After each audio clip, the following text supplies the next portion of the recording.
Information taking 27.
Birmingham traffic, flight level 220, ML1 Bravo, arrival at runway 33, Intercity 471.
E-cigarettes, vaping and other smoking devices is not permitted at any time whilst on board.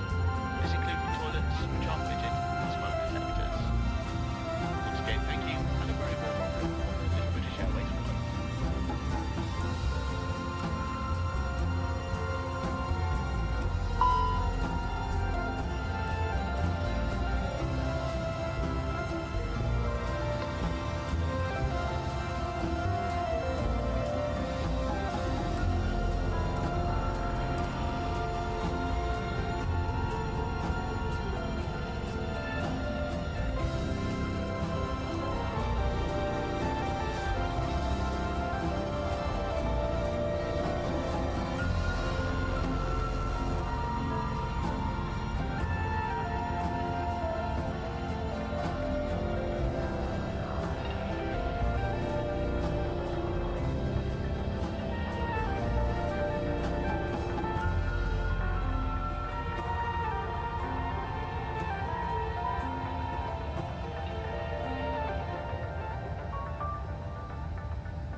That's the truck.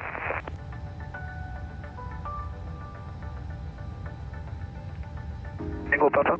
A firm, contact London on 129.430, over. 129.430, Echo Tango Papa. London Tower, good evening. This is KLM 1002 with you with information India and at the gate 561. Request IFR clearance to Schiphol, Amsterdam. KLM 1002 Heathrow, hello, clearance via PDC, call me for push. Call you for push. KLM 1002.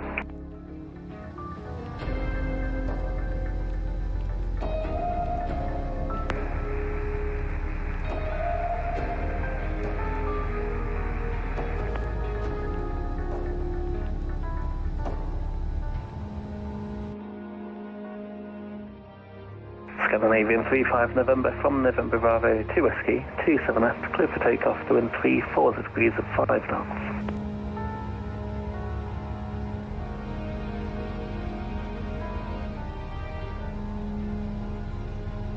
Swiss 35 November, runway 27F, clear for takeoff to wind 340 degrees at 5 knots. Clear for takeoff, runway 27 left, Swiss 35 November. Steerbird 766 behind the departing Swiss, A320 Neo, by November Bravo 3, line up 27 left behind. Behind departing traffic, line up 27 left via November. This is Steerbird 766.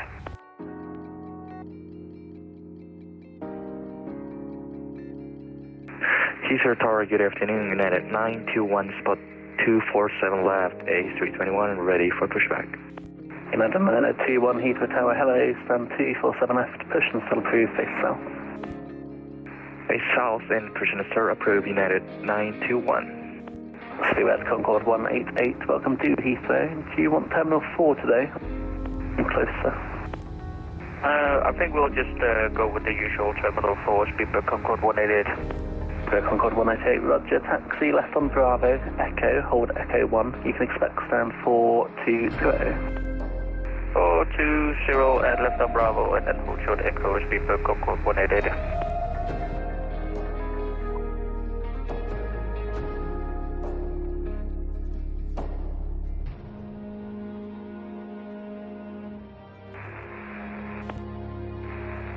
Heathrow ground. Airbus A320 currently parked at ground gate 216. Requesting pushback at 7. So wings 169 Heathrow Tower, hello, just be advised, readability is 3, you're a little bit on the quiet side, stand 216, push and still approved, face south. South. I have information. No problem. Speedbird 766, the surface wind 340 degrees at 5 knots, runway 27 left, clear for takeoff. 27 left, clear for takeoff, Speedbird 766.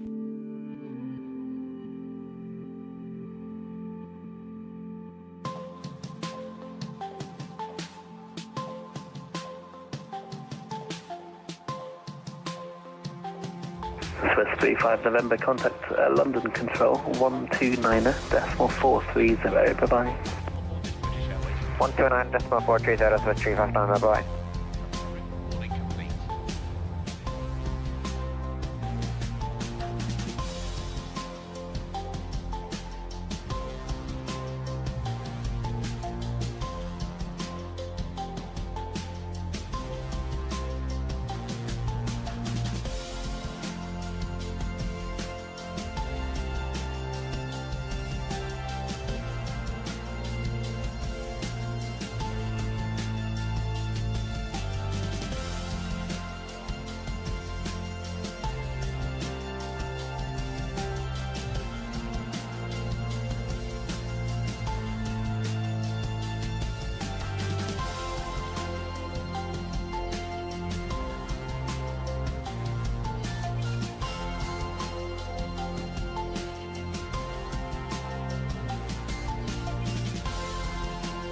Spirit 766, contact London Control 129.430, bye-bye. 29.430, have a nice one, Spirit 766. Spirit Concord 188, right turn Echo, hold Echo 1. Right turn Echo, holding Echo 1, Spirit Concord 188.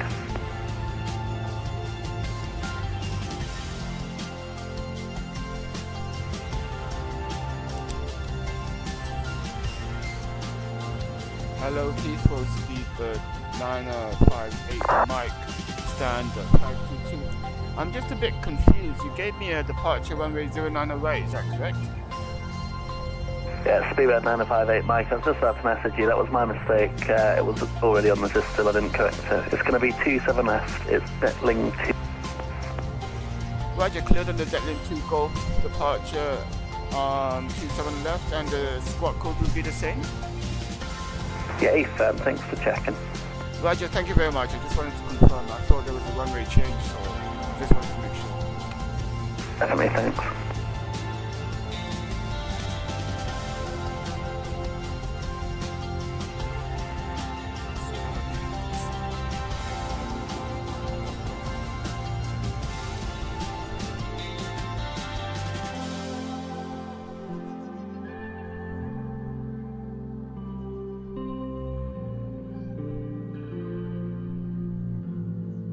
Spirit Concord 188, turn left onto Alpha, hold November Bravo 3 for 27F to cross.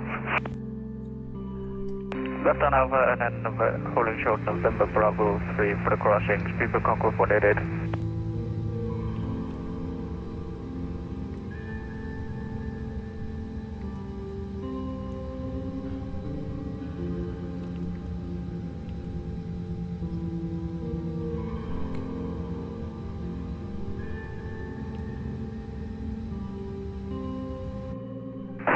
London Tower, good evening. This is KLM 21002 with you at the stand 561, ready to push and start with information India.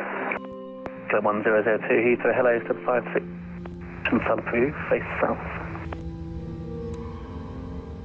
Push and start approved, facing south, KLM 1002, thank you. Straight ahead.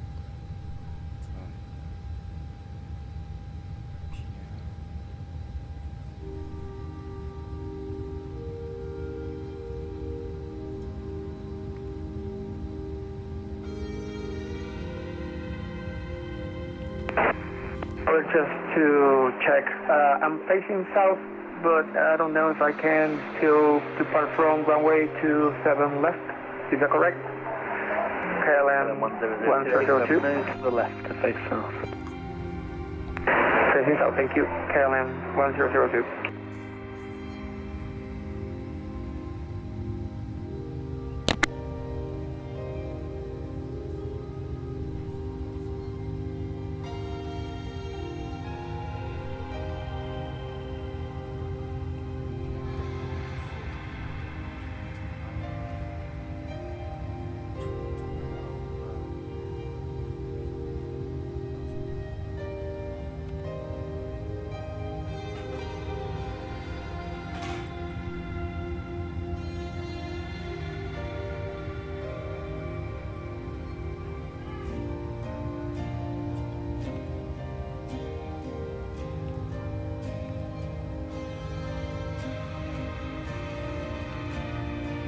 Heathrow Tower United 921 on Lima, ready for taxi.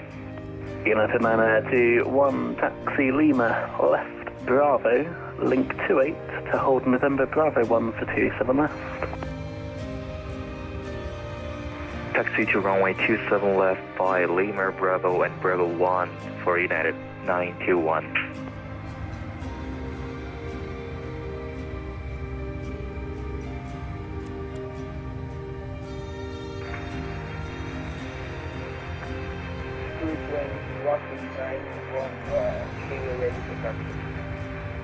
Spirit Wings 169, turn left Bravo, hold Locky.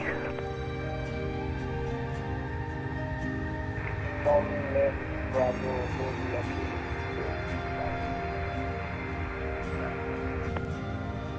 Spirit 88 at November Bravo 3, cross runway 27 left, then straight ahead to stand 420. Good afternoon. Right, November Bravo 3, we'll cross 27 left and then straight ahead to descend. Thanks for the help. Have a good one, Speedbird Concord 188. Cheers, bye. Tower, good afternoon, Shuttle 3 Lima, 5 miles, 27 right. Shuttle 3 Lima, welcome to the parley. 27 right, clear to land, wind 340 degrees at 5 knots. Clear to land, runway 27 right, down thanks, Shuttle 3 Lima.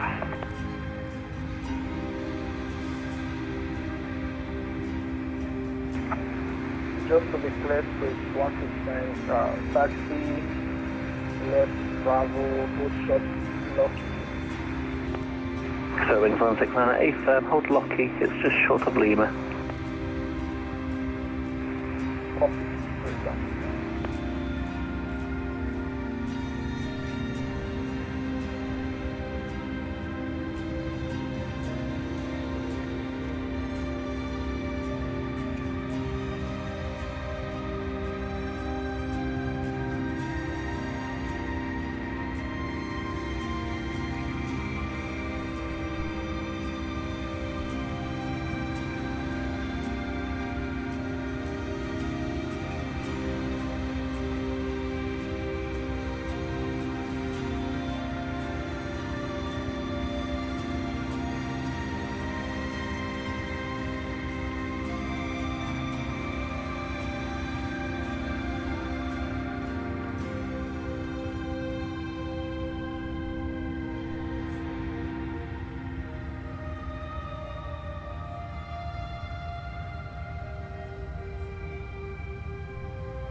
United 9021, runway 27 left, clear for takeoff to wind 340 degrees at 5 knots.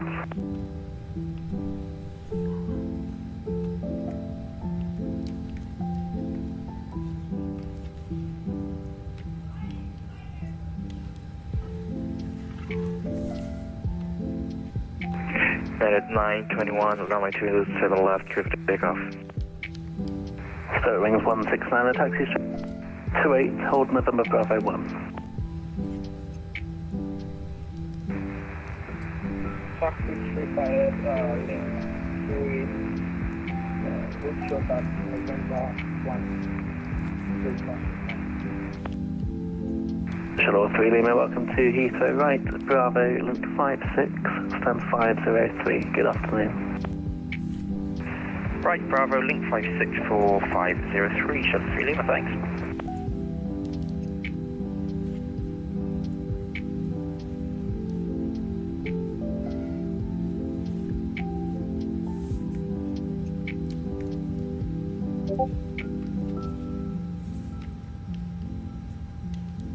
So wings 169 are behind D departing United, A321 Neo, line up runway 27 left behind. Line up 27 left. Okay.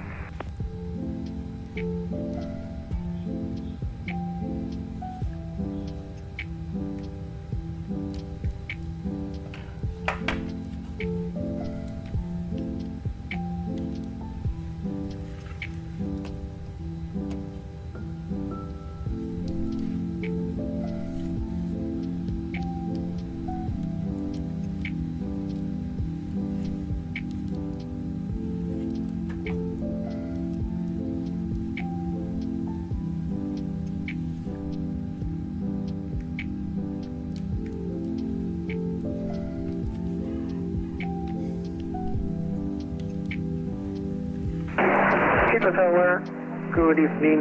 This is KLM 1002, ready for taxi. Ready to copy. Winds 16927F, clear for takeoff to wind 340 degrees at 5 knots.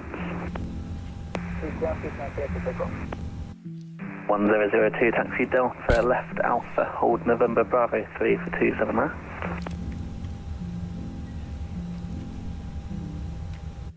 Taxi via Delta, Lima, hold short on November Bravo and to runway 27 left. Climb 1002, just confirm it's left 10 on Alpha to hold November Bravo 3. Turning left on Alpha and then hold to runway 27 right left. Speed at 9058. Mike, ready for push and start. Spirit 958 Mike, stand 522, push and start approved, face east. Push and start approved facing east to 1025. Speedbird 9058 Mike. United 9021, contact London Control, it's 1290. E0, bye-bye.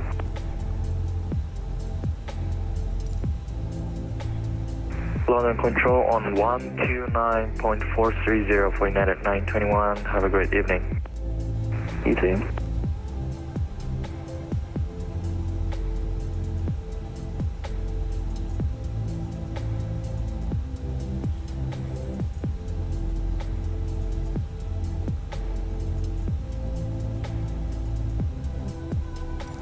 Cockpit to ground. This is ground. Stand by.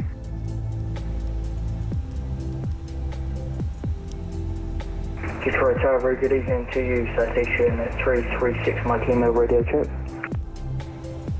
Citation 336 Mike Lima, Heathrow Tower, hello, readability is 5. Thank you.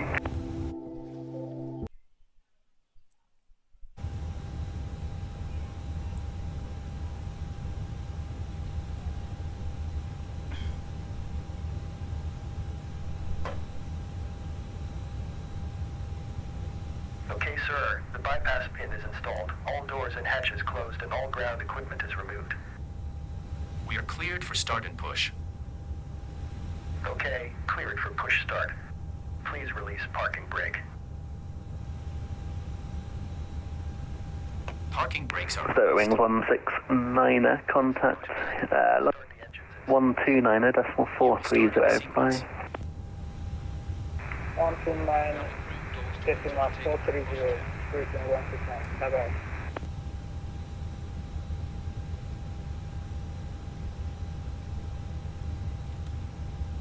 Hello, Heathrow again. Citation 336 Mike Lima, ready to push and start. We have information India and says my citation launch signal.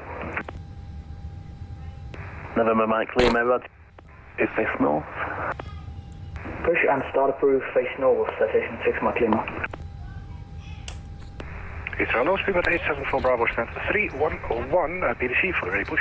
As we are about to demonstrate the safety. Spirit 874 Bravo, Heathrow Tower, hello, push and start approved. Push and approved, speed 874 Bravo. All stations, Heathrow broadcasts, information Juliet now current, connect 1025, that's Juliet 025 Heathrow. Please study the safety card in your seat area. As is Okay, pushback completed. Please set your parking brake. Aircraft type, such as brace position, and the location Parking and brake set. operation of the doors. ground. You may Event of disconnect. emergency, low-level lighting Okay, sir. Cleared to disconnect. Pin has been removed. See you at the side. Have a good flight. Out to you now. Holding position waiting for the visual. Thank you and goodbye. Bearing in mind this may be behind you. Opening the doors automatically inflates the evacuation slides. High-heeled shoes must be taken off as they may tear the slide. Please ensure that your seatbelt is fastened. It must be worn whenever the seatbelt signs are on, and it is fastened and adjusted like this, and opened like this. For your comfort and safety, we recommend that you keep your seatbelt fastened and visible at all times during the flight. If the cabin air supplies, oxygen will be provided.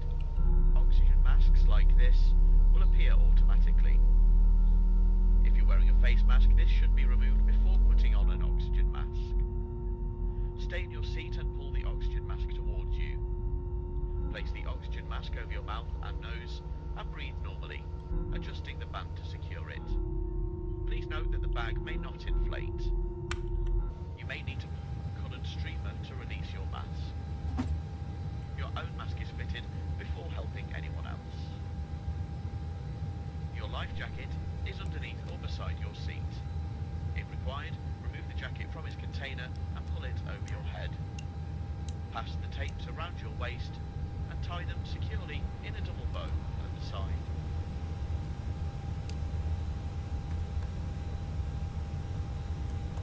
To inflate, pull the red toggle as shown. The air can be topped up by using this mouthpiece. There is a whistle and a light for attracting attention. Do not inflate your life jackets until you are outside the aircraft. Any personal devices with flight safe mode should have this feature enabled now. Handheld devices must be held securely or placed into a pocket. Larger devices, including laptops, must be switched off and stowed in your luggage for takeoff and landing. Speedbird 9058, Mike, request taxi. If it does... Speedbird 9058, Mike, Hold Loman. Taxi Alpha Hold Loman, Speedbird 9058, Mike.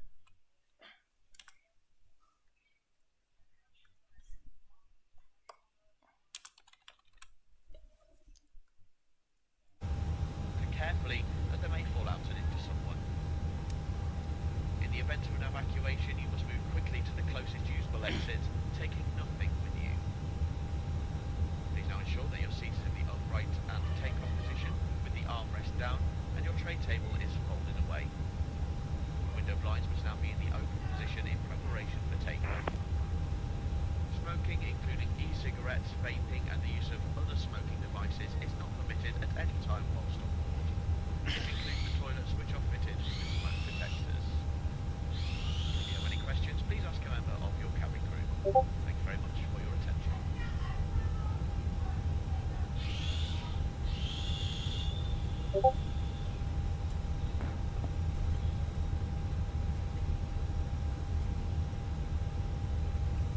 Tower, do you have the current QNH for Heathrow? Speedbird 9058, Mike. Speedbird 9058, Mike, the current QNH 1025. Thank you, 1025, Speedbird 9058, Mike.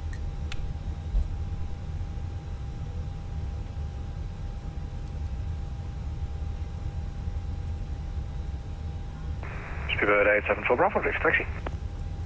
874 Bravo left, Bravo link 29, hold November Bravo 2 Whiskey. Left Bravo, link 29, November Bravo 2 Whiskey, Speedbird 874 Bravo.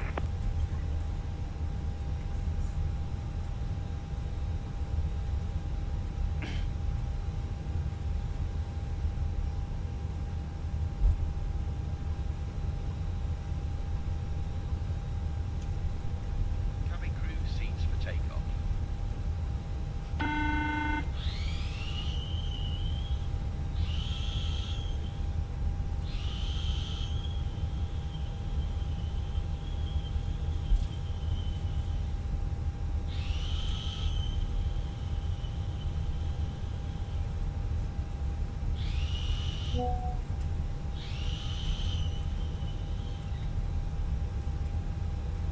KLM 1002, 327 left, clear for takeoff to wind 010 degrees at 8 knots.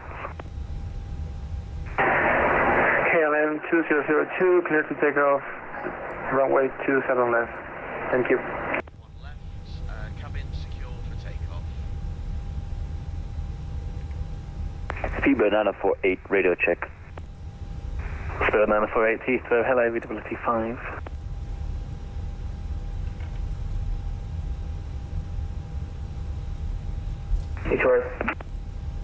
Heathrow Tower, citation 6 Mike Lima, ready taxi with in it. Citation 6 Mike Lima, taxi right Sierra, hold Sierra 1 for 27 left.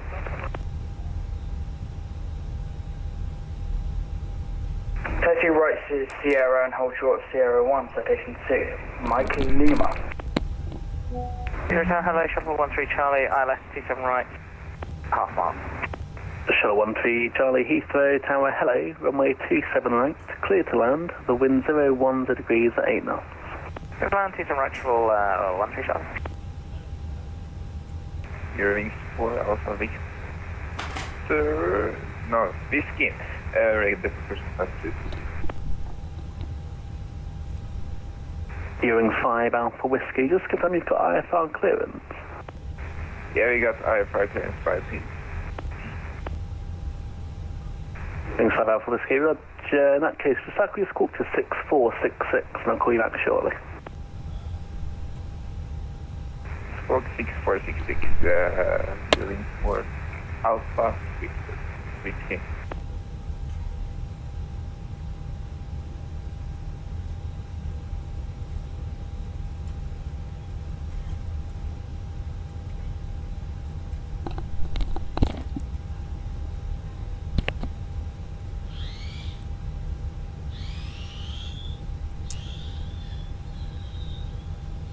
Heathrow Tower, Speedbird 219 Alpha, request clearance to Denver, stand 541, Airbus 350.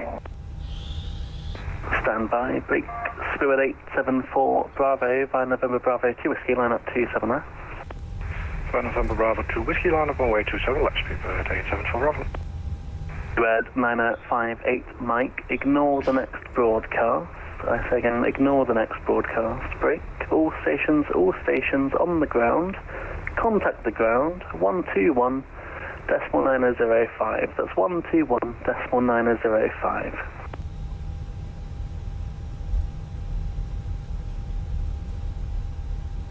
KLM 1002. Contact Heathrow Director 119.730. Bye. Contact Heathrow Direct 119.73. Thank you. Have a good one. Spirit 874 Bravo, runway 27 left, clear for takeoff to wind 010 degrees at 8 knots. 27 left, clear for takeoff, Speedbird 874 Bravo. 017 Sierra Echo established on the ELS, runway 27 right. Spirit 170 Echo Heathrow Tower, hello, continue approach 27 right, the 7 on 0 degrees at 8 knots. Continue approach runway 27 right, Speedbird 170 Sierra Echo.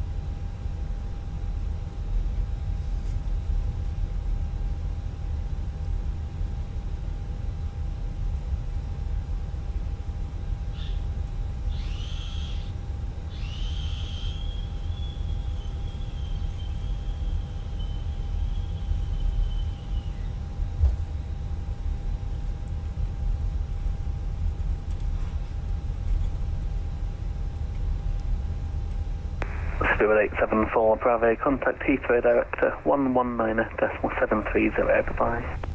11730, Speedbird 874 Bravo, bye-bye.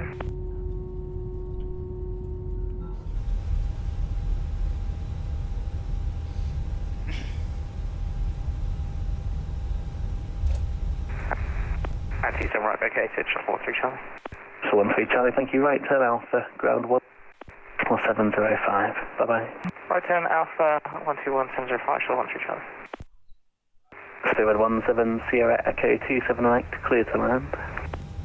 Clear on runway 27 right, Speedbird 17 Sierra Echo.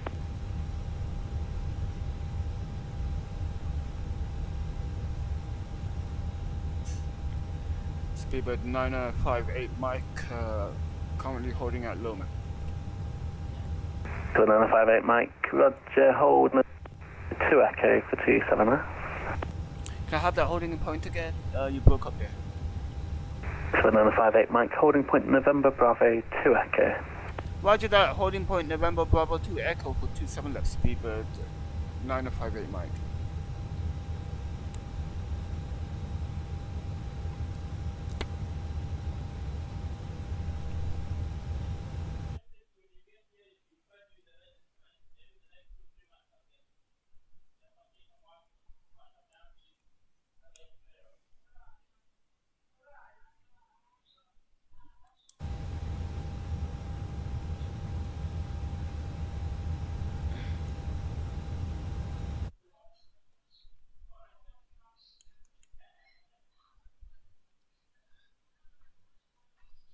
Heathrow Tower, good afternoon, postman 6810, ILS 27 left. Postman 6810, Heathrow, hello, show you left after landing, 27 left, clear to land, the wind 010 degrees at 8 knots. Left after landing, clear to land 27 left, postman 6810.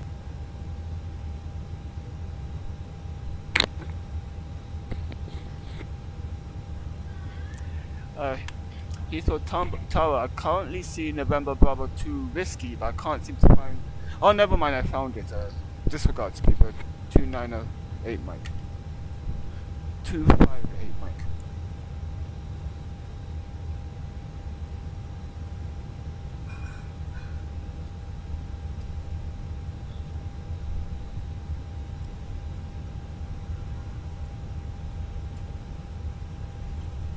Citation 36 Mike Lima, just to confirm you're holding Sierra 1 for 27 left. Just want to make you aware.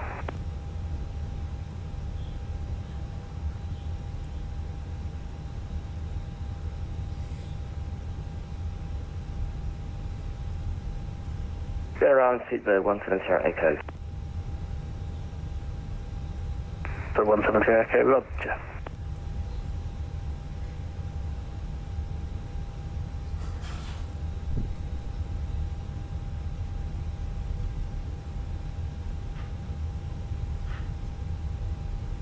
Spirit 170 Echo, stand on this approach, contact the director 119.730, bye.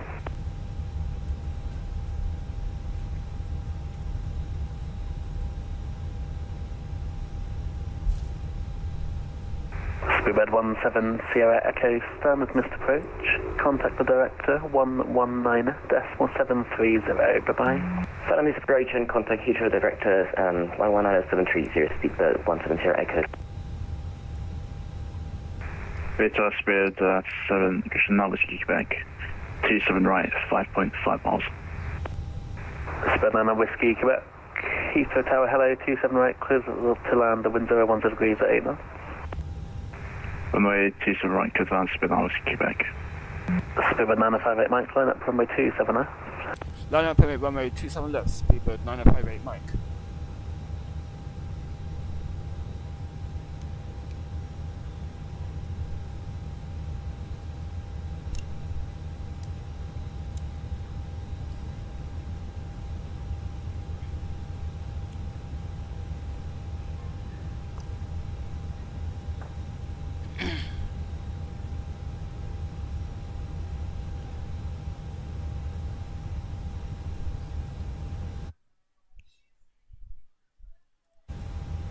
Postman 6810, after light aircraft right to left, taxi right, Sierra stand 607, good afternoon. Taxi right 2607, postman 6810. Good afternoon, Heathrow Tower, Spirit 29 Papa Zulu 27 right. Spirit 29 Papa Zulu, Heathrow, hello, continue approach 27 right, surface wind 010 degrees at 8 knots.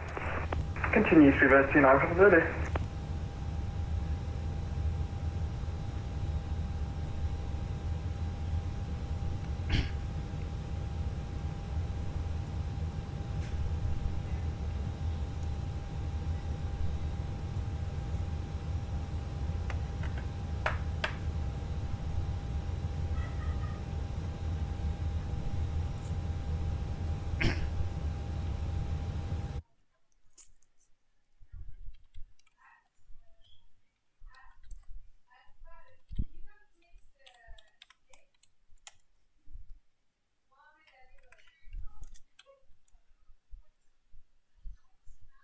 Spirit 958 Mike, 27F, clear for takeoff to wind 010 degrees at 8 knots.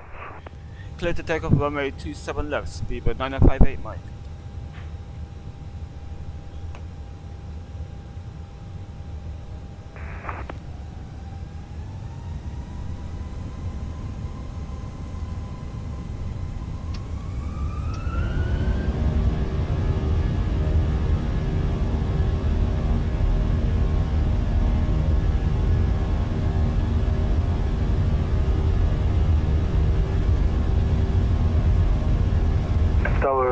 Speedbird 337, iOS 27 right. Roger, break, Spirit 9 Whiskey, Quebec, right turn Alpha. Turn right Alpha, Spirit Alpha, Quebec. Spirit 29 Papa Zulu 27 right, clear to land. Clear to land, right 27 right, Spirit 29 Papa Zulu. Spirit 337 27 right, continue approach to wind 0, use 8 knots. Continue approach, 337. Heathrow Tower, hello, Shuttle 7 Papa, 27 right, visual with the 1 ahead. Shuttle 7 Papa Heathrow, hello, continue approach 27 right, the surface wind 01 degrees at 8 knots. Continue, Shuttle 7 Papa. Spirit 337 after landing, vacate left with no delay. Vacate left with no delay. Spirit 958 Mike, contact correction, London control 129-430, bye. What was this frequency? London? 129.430, bye. 129.430 London, Speedbird 9058 Mike, thank you, bye bye.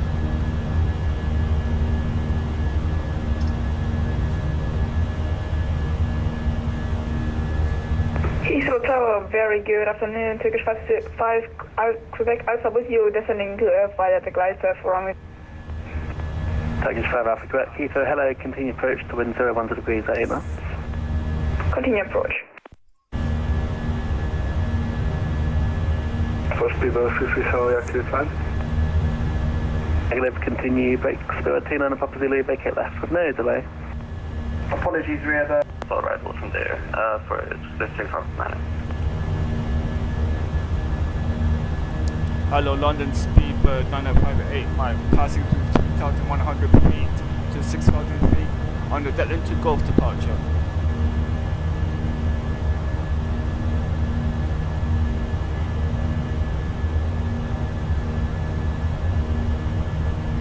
London Speedbird 9058 Mike. Super 9058 Mike, running control, hello, fly heading 145 and stop your climb at altitude 6,000 feet. Stop 6,000 feet, fly heading 145 Speedbird 9058 Mike.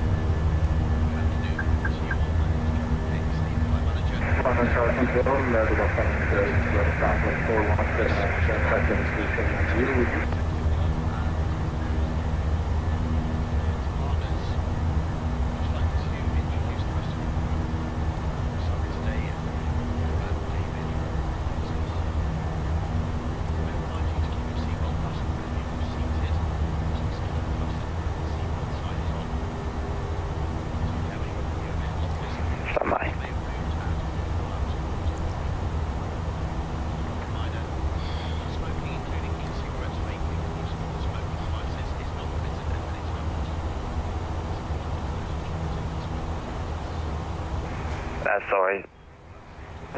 Disregard. Osprey 173, nothing further. It's Unicom 122.8. Cover Unicom, let's press, let's figure it.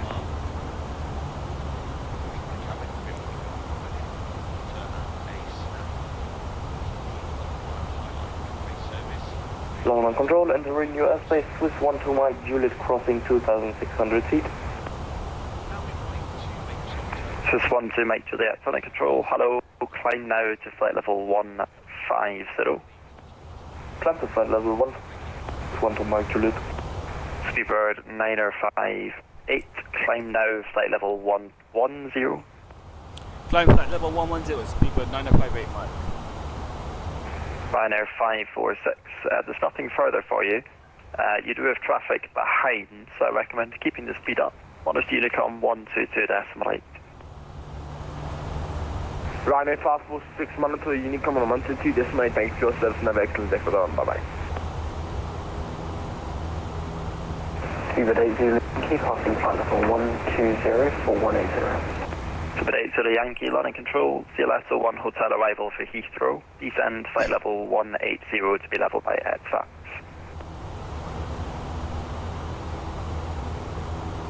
That's the program of 77, just back up 417, flight level 270. Stand by, break. Super 80 Yankee, confirm LSO 1 hotel arrival. Send flight level 180 to be level by EDDM. 10 flight level 180 right ESVAB and arrival is 11 hotel arrival to got AC lead. Seabird 9058, turn left heading 105. Turn left heading 105, Speedbird 9058 Mike. Tower 504, good day, maintain travel 350 and directing clean deep. Shamrock 544, landing control, roger. Landing control, good day, EG791 Hotel at level 300. EG791 Hotel, landing control, could have 1 Golf arrival for Gatwick. Second flight level 120. Sorry, you're cutting out, could you please repeat? EG7901 Hotel, could have 1 Golf arrival for Gatwick. Descend flight level 120. Can I have 1 Golf arrival, Gatwick, descend flight level 120. EG791 Hotel. Super 958 Mike, climb flight level 180. Climb flight level 180, Speedbird 9058 Mike. London, good evening, EG26 Romeo Papa, flight level 150 at Kidley. EC26 Romeo Papa, landing control, Desert 1 Golf arrival, squawk 0325. DC 1 Golf arrival for Gap 0325, EG26 Romeo Papa. EC51 Bravo, you just stepped on the other aircraft feedback. Say again. At flight level 370 inbound at RAT, EG51 Bravo. EC51 Bravo, thank you, roger. Tomjet 7, correction, it's Shamrock 25 Golf Mike. Nothing further now, monitor Unicom 122.8. Going to Unicom for Channel 25. Thanks, goodbye. Swiss 12 Mike Juliet, climb flight level 290. Level 190 for Swiss 12 Mike Juliet. Swiss 12 Mike Juliet, negative, flight level 290. Roger, sorry, climb flight level 290 for Swiss 12 Mike Juliet. Seabird 958 Mike, resume navigation direct Conan, climb flight level 200. Resume navigation direct Conan, climb flight level 200, Speedbird 958 Mike. ED6 Romeo Papa, maintain flight level 150. Maintain flight level 150, EG26 Romeo Papa. London, Shanghai 27 November, climbing to flight level 173.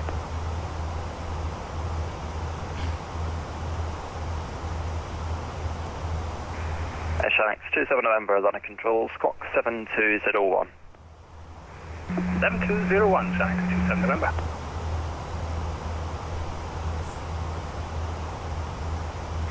London Control, good evening, Speedbird 649 Delta, flight level 250. Seabird 649 Delta, you're not in my airbase, monitor Unicom. Over to Unicom, Speedbird 649 Delta. Hello, EG82 Golf Mike. EG82 Golf Mike, landing control, squawk 0371. 0371 is Mike. Landing control. EG82 Golf Mike, thanks, report your passing level. Passing flight level 190 is EG82 Golf Mike. EG82 Golf Mike, thank you, climb now flight level 330. Climb 330, EG82 Golf Mike. Tomjet 749, nothing further for you, monitor Unicom 122.8. 122. Rhino 52 Hotel, monitor Unicom 122.8. Oh, Unicom 122.8. Bye.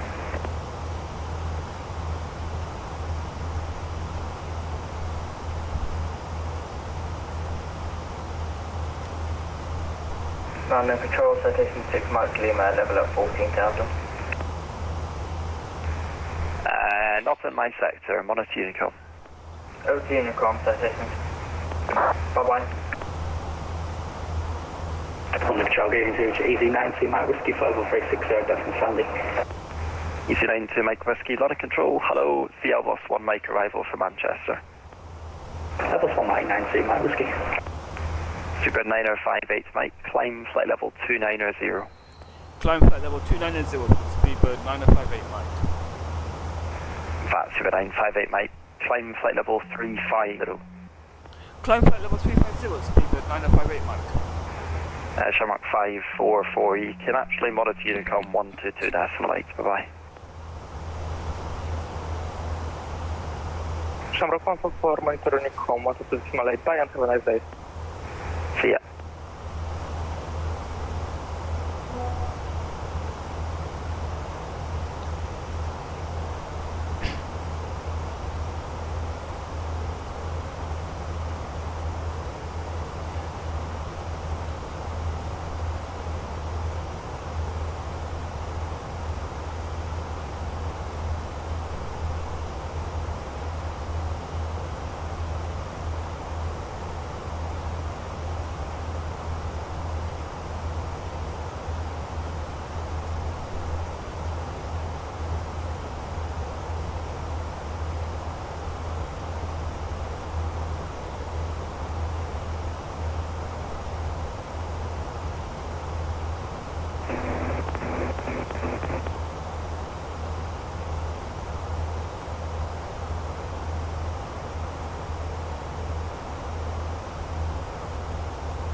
EZ7901 Hotel, descend flight level 80. Descend flight level 80, EZ7918.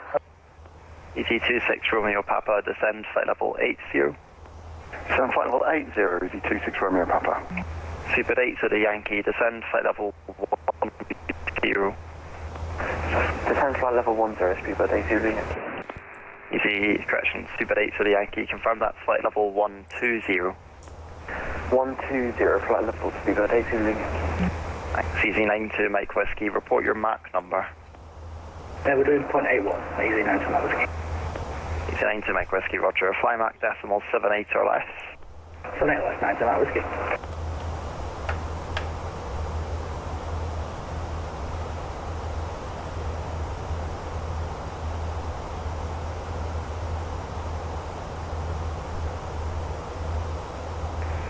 EZ26 Romeo Papa, contact Gatwick Director 126.825. 126.825, EZ26 Romeo Papa, bye. 1 Hotel, contact Gatwick Director 126.825.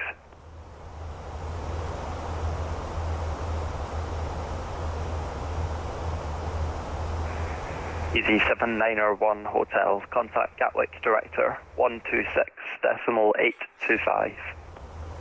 This offers EZ791 Hotel. Hey, Fran. Contact Gatwick Director 12825. Good day.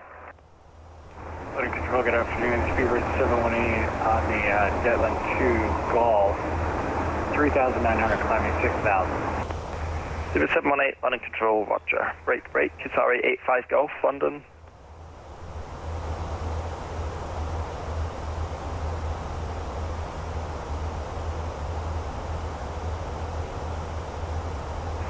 Okay, Super 718, climb now, flight level 0. Now 110, Speedbird 718.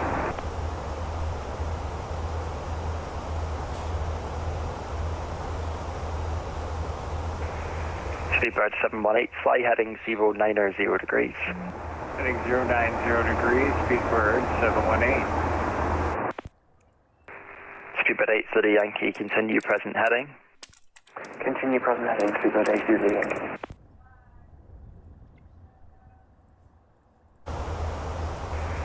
Swiss 12 Mike Juliet, nothing further. Models Unicom 122.8, bye.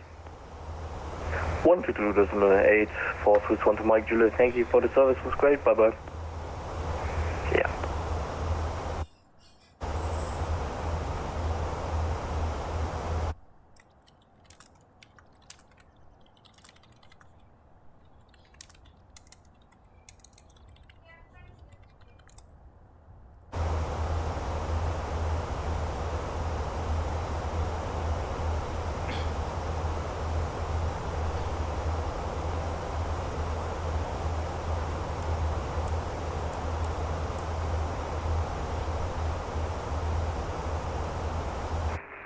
Super 8 to the Yankee, turn left 10 degrees, report the heading. 10 degrees, Super 8 to the Yankee. Super 8 to the Yankee, just confirmed by 10 degrees and report the new heading. Left by 180 degrees, Super 8 to the Yankee.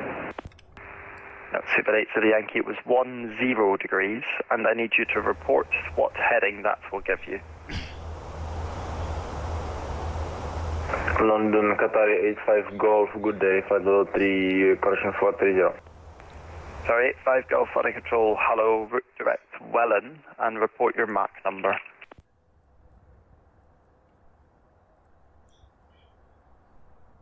Direct Welland and 0.89. Sorry, 85 Golf, roger, maintain Mach decimal 85 or greater. Roger, 85 or greater, Qatar 85 Golf. Speedbird 718, climb flight level 180. Climb flight level 180, Speedbird 718. Super 8 to the Yankee, descend flight level 80. Descend flight speed 8, Speedbird 8 to the Yankee. Easy 51 Bravo, nothing further, 102 Unicorn 122.8. 122.8, thank you.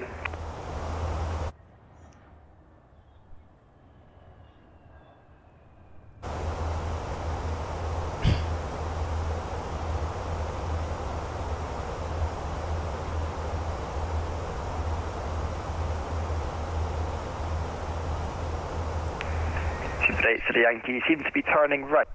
New back left onto the heading that you were on before, please. Apologies, we'll do that, Speedbird 8 to the Yankee.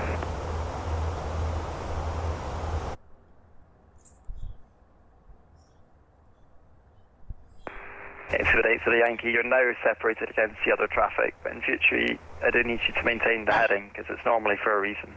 Resume on navigation now, direct begin, Bravo India Golf.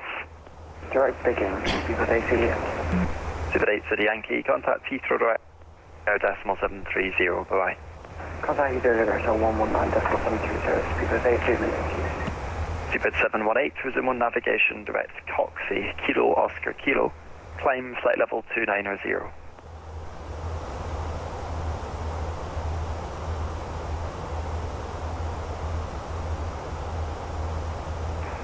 Speedbird 718, resume on navigation direct Coxie, climb flight level 290. Navigation direct Coxie, climb maintain flight level 290, Speedbird 718. So 659, just confirm you're descending.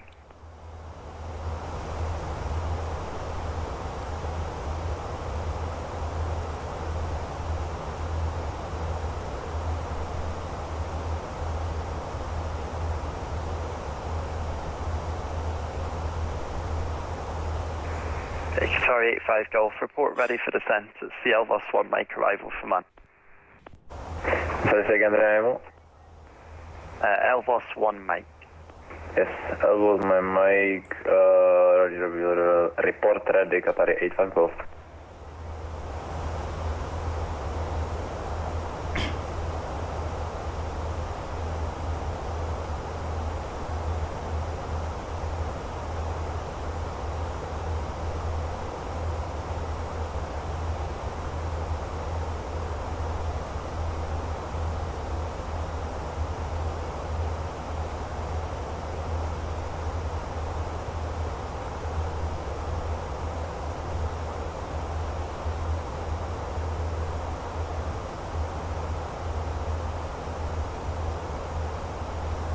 London Control, may I be excused for 2 minutes? Speedbird 958 Mike.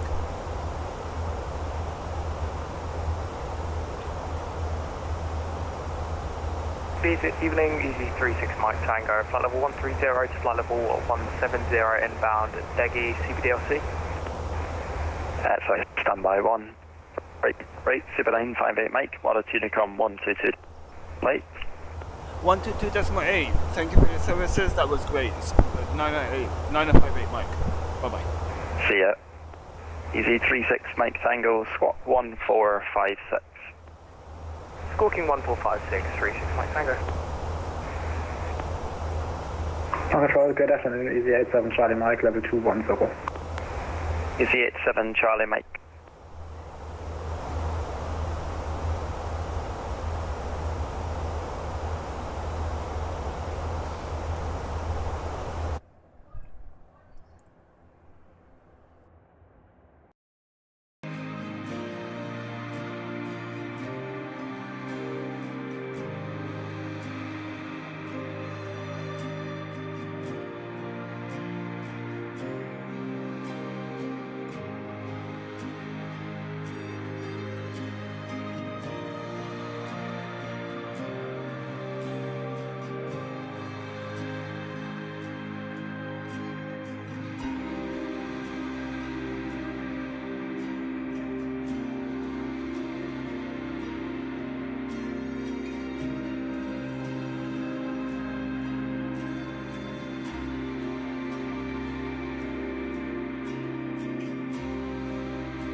Hi, Emmy.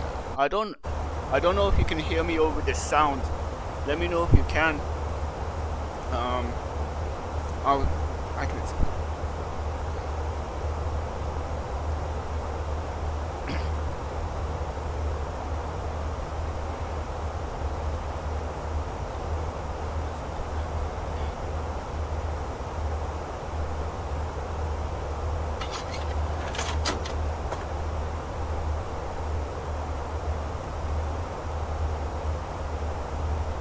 Okay, that's in the first point he mentions the familiarization with the cockpit, so I can go over it briefly. You saw the new setup, like similar here. There's a tablet here where I can access all my flight data, but it has nothing to do with the aircraft. It's a separate thing. It's just an iPad connected, how do I explain, connected by suction caps.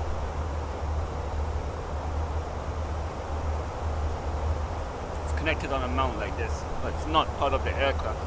Before they used to use papers, like printed papers, but to make it more environmentally friendly, it's better to have an iPad instead. Yeah, new. It's a whole new aircraft. It's still the A320, but like the most advanced study level version.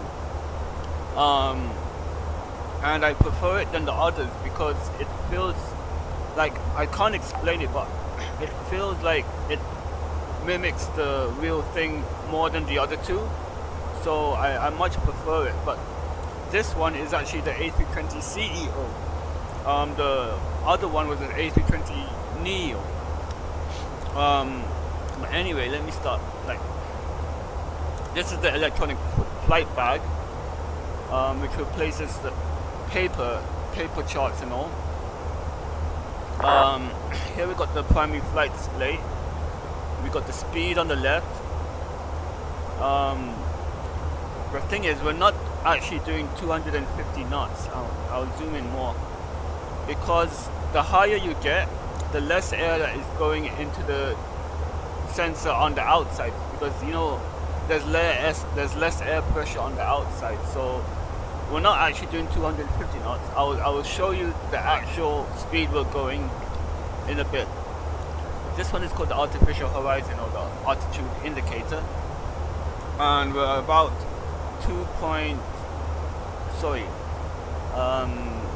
3 degrees pitch up. So this is 2.5, 5, 7.5 and 10 degrees. We're currently at 37,000 feet, or in other words, flight level 370. Speed eye, 4 go through, still 30, holding point on the way, 25 right via the pressure strong. When we're above a certain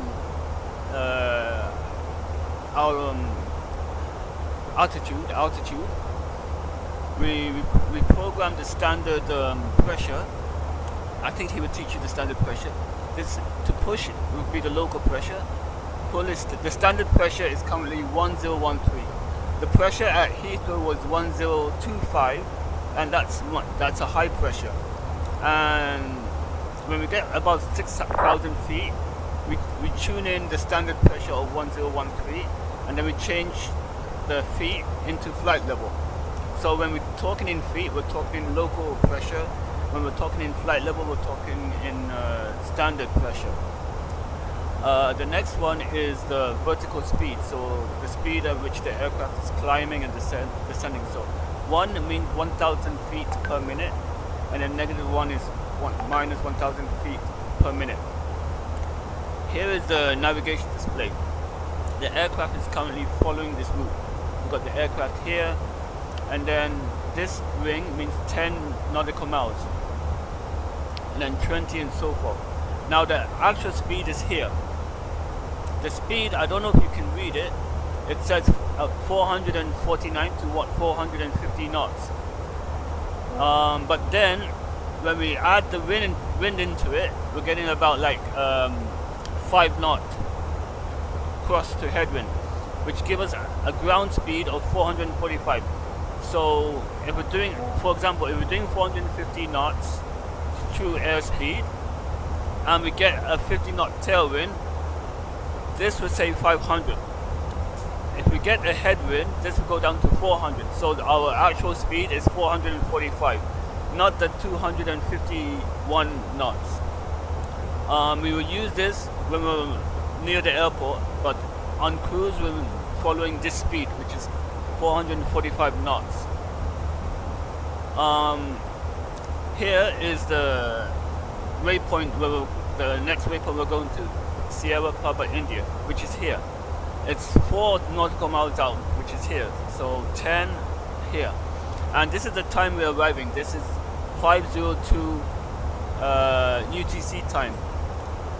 All pilots will follow the UTC time, so it's 5:01 now. See, and once we hit the waypoint, the SPI will change to Pelex and will show a new nautical mile and a new time.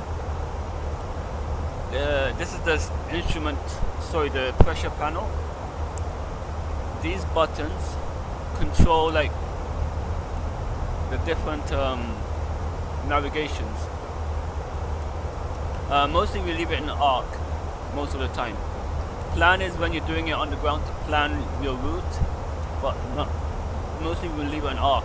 This is to change the range. So now I went to 10. So the maximum now is 10. So 10, 7.5, 5, 2.5, 20. So we got 2.5, 5, 10, 15, 20, 40, and so forth. So the maximum now that I can see is 40, and then I can zoom it all out and you can see the whole route. Okay. This is a 320. The FCU, you know, right now the speed is following the flight management computer. The heading is following the flight management computer. We're currently at flight level 370 and this is the vertical speed. If I want, I can pull this knob and control the speed. So you can see it going up here and down, but I'm going to leave it to be controlled by the computer. Same with the heading. Now I can control the heading by pulling the knob. When I push the knob, it will go back to the computer. This side is just a mirror of the captain side for the first officer. Navigation display, primary flight display, and so forth. So wait, so where does the 250 knots come from if it's not true airspeed? Did I answer that yet or no? Usually you will use the one on the left is called indicated airspeed. The one here is called true airspeed, and then the one here is called ground speed. So if we were on the ground, we'll be doing 442. We use the indicated airspeed when we get close to the airport, maybe around 10,000 feet. After that, we're flying in Mach. So right now we're flying in Mach decimal 780. That means we're flying at 78% of the speed of sound. Here's the engines panel. We've got two engines, the left engine over here and then the right engine. That's EPR, exhaust pressure ratio, means that let's say there's 1 ton of air going into the front of the engine, and then out the back of the engine is the 1.35 tons of air. So basically it's the ratio of what's going in and what's coming out. So the aircraft is sucking in 1 ton of air and spitting out 1.326 tons of air backwards. So it's propelling it forwards. EGT is the exhaust gas temperature. So the temperature of the gas coming outside the back of the engine is now 392 Celsius. And each one, N1 is the speed of the big fan in the front of the engine. So now it's at 82%. This is N1. These two are N1s. N2 is the propellers in inside the engine, which you can't see. So that's the speed of the N2 engine. Here is the flap indication. I don't know if you saw the video about the flaps. We usually use the flaps for takeoff and landing. Here is the fuel. So currently got 7,820 kilograms of fuel on board, and each engine is burning 1,180 each. So roughly 2,400 kilograms of fuel per hour. This is how much the fuel has used, the oil quantity, and the vibrations. If these vibrations go up, that means the engines are vibrating. There's a problem. This is the landing elevation. So Munich is about 1,450 feet above sea level, and this is the pressure of the cabin. The cabin is currently pressurized at 8 psi. That means the cabin is pressurized to the equivalent of 7,500 feet. So the cabin feels like it's at that altitude basically. This is the true air temperature, which is minus 26. The outside air temperature is currently minus 53, and that had to be calculated because when the air rushes past the aircraft, it's causing friction, which will heat up the air a bit. So that's why it's showing minus 26 when it's actually minus 53 degrees outside. These are the flight computers. So usually when you enter the aircraft, we're in this state. It shows the engine, which is V2527, and this is the nav data. So this is the navigation data. So it's currently 16th of May 2024 to the expiry. It expires 12th of June 2024. Every month the navigations change. Maybe there's new SIDs, new stars, old SID, old stars. So it's currently updated every month. And then we have to go to this page. Let me just check where we are. Right? We're going from Heathrow, which is EGLL. That's Heathrow. We're flying to Munich, EDDM. The alternate airport is EDDN. Let me find out what EDDN is. EDDN airport. Okay, that's Nuremberg Airport. That's a flight number, BAW958 Mike. The cost index is 20. The cost index is a bit tricky to explain, but let me try to explain it. Basically, the higher the cost index, the faster the plane will fly, but the more fuel it will burn. So if you want to be more economical, you use a lower number. And I think the highest it can go is maybe 999. Let me just try it. 999. Yeah. Now you can see that now it's gone up, so now it's going to increase. But then the problem is the fuel is going to increase as well. So we'll leave it at 20. I put 0, 20. And it's back down to where I want it to be. I can even go lower to 1. This is where we put the cruise flight level. So I put flight level 370. If I want, I can change it. Maybe I can put 390 or 350. Remember, we're flying east, so we have to fly odd levels. And those that are flying the opposite will fly odd, even levels. Then you have to go to the fuel prediction page.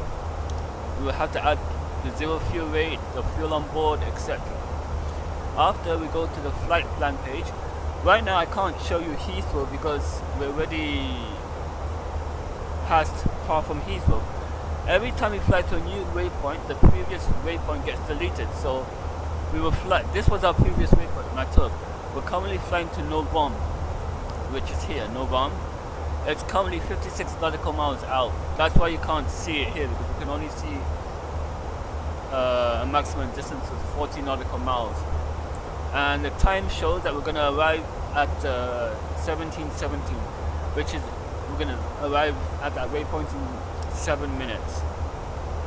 And it will show it here, 1717. Next waypoint is Harem, which is 1723. And this is interesting. TD stands for top of descent. So our top of descent is going to start at 5:25 UTC, which is in about 14 minutes from now. And we can see our top of descent even on the navigation display. What is the distance to the top of descent? It doesn't show.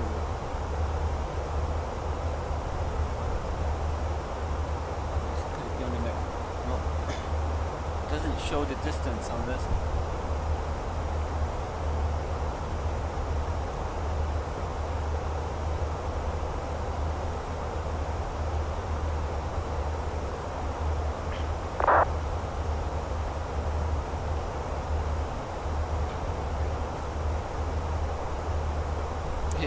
This is the distance is basically 45 plus 40, which is 85, plus 17, which gives us 102 nautical miles far. So let's go to 160. Here's the top of the descent arrow. So once we reach this point, the aircraft will descend all the way until whatever altitude I put into the FMC. So once we get to this point, we're going to start our double descent. And then after that, let me put it into plan mode so you can see what happens. This will be the star. So this is our waypoint. Waypoints. So if I go to flight plan, the one in white is showing here, move on. If I use the arrows, I can scroll through the waypoints. Here's the top of descent, and then from there the aircraft's going to go to keep descending until we get to the star. Let me just find out the first waypoint of the star. I have the chart in the other screen. The first waypoint will be Rokill. Find it, Rokill. There you go, Rokill. This would be the first waypoint. This is our route, and from there this is the star. So the star is actually there's a very short star. According to the chart, the star is basically Rokill and MIQ. So this is the star, Rokill and MIQ. Some stars are longer, so maybe it can fly all the way like this. The airport is here, heading 260, runway 26 right. In this direction. This is 2726. So some stars would be like go like this, go around and connect. But this is a very short star. And then after the star is something called the approach. So let me just move forwards. Usually when I get to the last point of the star, that's when I will vector myself in, or air traffic control will give me a heading from here. I don't follow this line. I maybe come out a bit like this, and then turn the aircraft and then come into land. I just have this as a reference to know where the approach is. So this is basically the approach, and you can see it all the way here. And then zoom in. That's the airport. That's the runway. 26 right, EDDM. I can walk through the descent with you. I don't know if you're still here. Let me just zoom out.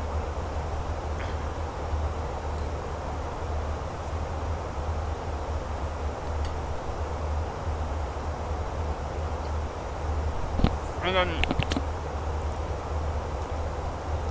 this is an interesting button. I had to use it earlier. Basically, my simulator froze.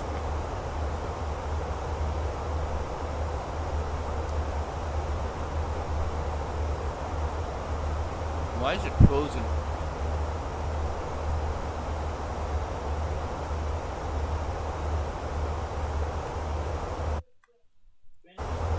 We're back. My simulator keeps freezing. Why?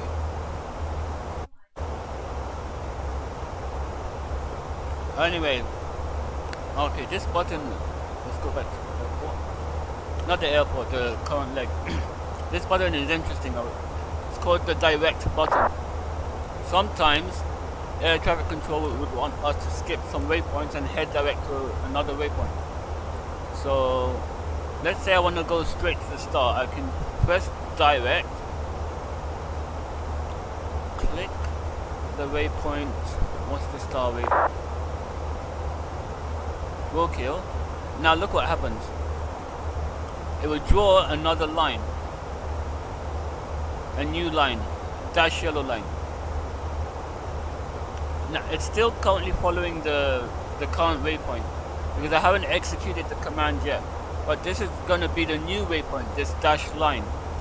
And in order to execute it, I have to press direct to insert. But I don't want to go direct to the start, so I'm going to erase it, and it will disappear. It's very useful, especially when it's very useful when we want to go direct to a waypoint. This is the progress page. So flight level 370. Our optimum can be flight level 350, and our max with the current rate we have is flight level 379. A performance page. This is the performance of the aircraft. So here you go. There it is. To top of the descent. We've got 63 nautical miles to go. Destination fuel on board will be 6.7. Oh, there's one thing I forgot to show you. At the bottom here in right is the airport, runway 26 right. This is the arrival time, our estimated time of arrival, which will be at 5:50, and the distance is 190 nautical miles, and we should have this much fuel on board when we land, so 6.7 tons. Eaglesbach traffic, Delta Echo Golf Papa Sierra. Divert to the south, 2,200 feet, VFR, 2 persons for landing. Roughly, that's equivalent to 6,700 kilos of fuel.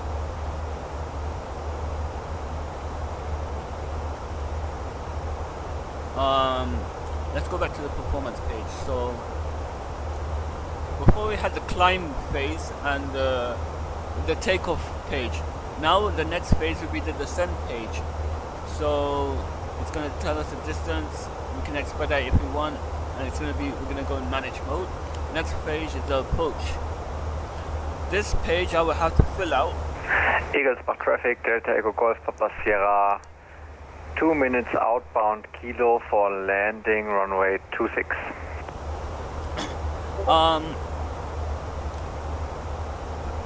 From the current rate we have, we're going to be landing at a speed of 139 knots. It's already calculated by the flight management computer after putting the rate in.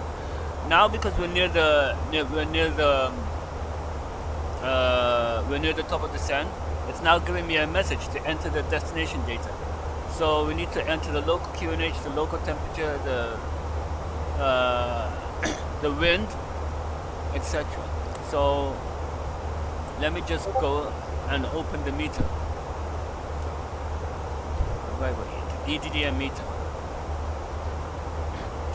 Okay, this is the current meter. The date today is the 2nd, so the meter was this is the timestamp of the last data capture. So it was today, the 2nd of June, at 16:50 Zulu time. Zulu time is basically UTC time. So the last data was captured at 4:50 UTC. So that means it was captured at half an hour ago. That's 7:50 local time for us. The wind, this data was taken automatically. The wind is showing that it's varying at 2 knots, so it doesn't have a steady speed. It's varying at 2 knots. And to be honest, this is the first time on the Airbus I've seen it, so I don't know how to enter into the computer. Eaglesbach traffic, Delta Echo Golf Papa Sierra, position kilo, 1,300 feet, left base, inbound for left base, runway 26 for landing. I will need to find out how to put it, because usually I put it like 350 at 2 knots. So I will need to research how to put in a variable, but I'm just gonna put a fake one. I'm just gonna put 260 at 2 knots. But honestly, since it's a 2 knot wind, it's not gonna mean anything because it's very slow. When winds are less than 5 knots, we say it's winds calm, and winds less than 5 knots doesn't really affect aircraft performance on landing. The visibility is 9,099 meters. Basically, the visibility forward is 10 kilometers. There's some showers at the airfield and a few clouds above. The current temperature is 17 degrees and the QNH is 1017. 1017. Temperature was 17. I'm just gonna put 260 at 2 knots because it doesn't really matter.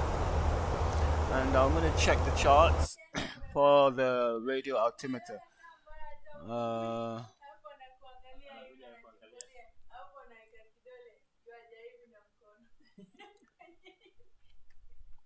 Approach radio.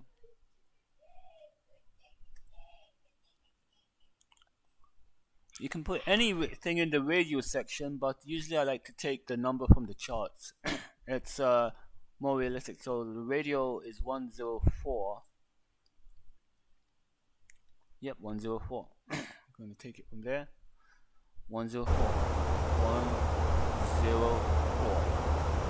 Radio 104. And transition flight level means when we hit 050, which is 5,000 feet, we're going to change the standard to the local QNH of 1017. Eagle stop traffic, Delta Echo Golf, Papa Sierra entering left base, runway 26. So once we hit 5,000 feet, we're going to change from QNH 1013 to 1017.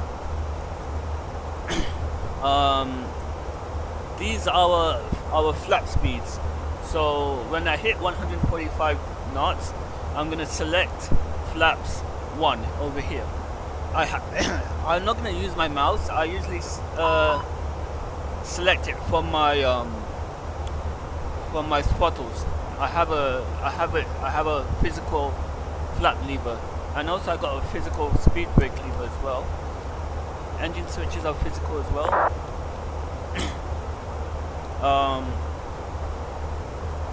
And then when I go to 190 knots, I will select flaps 2, and then sorry, it's reverse. Actually, it's 226 knots will be flaps 1. 190 will be flaps 2. So the slower I go, the more flaps I have to put. This will prevent the plane from stalling when it's at a slow speed. What else? Now I'm gonna put in the destination. I'm going to put the aircraft into a lower altitude, let's say 15,000 feet. But I'm not going to execute it yet until we get to here. I'm going to set auto brakes low. Auto brake is what we use. Once a plane touches the runway, it will automatically apply the brakes. And then when I hit 80 knots, then I will take over the braking control. Sorry, 100 knots. It's 80 knots in the Boeing, it's 100 knots in the Airbus. In 10 nautical miles time, at 5:25, actually it should be around now, according to the airplane, it will be in 30 seconds. I'm going to press this and the plane's going to start descending. Let me get your chat back on.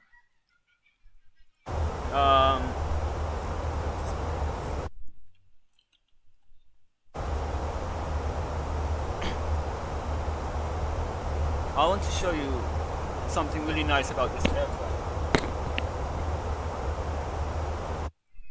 Okay, these are the seatbelt signs. No seatbelts and no smoking. Let me go into the cabin. You can see that it shows that the seatbelt signs are off.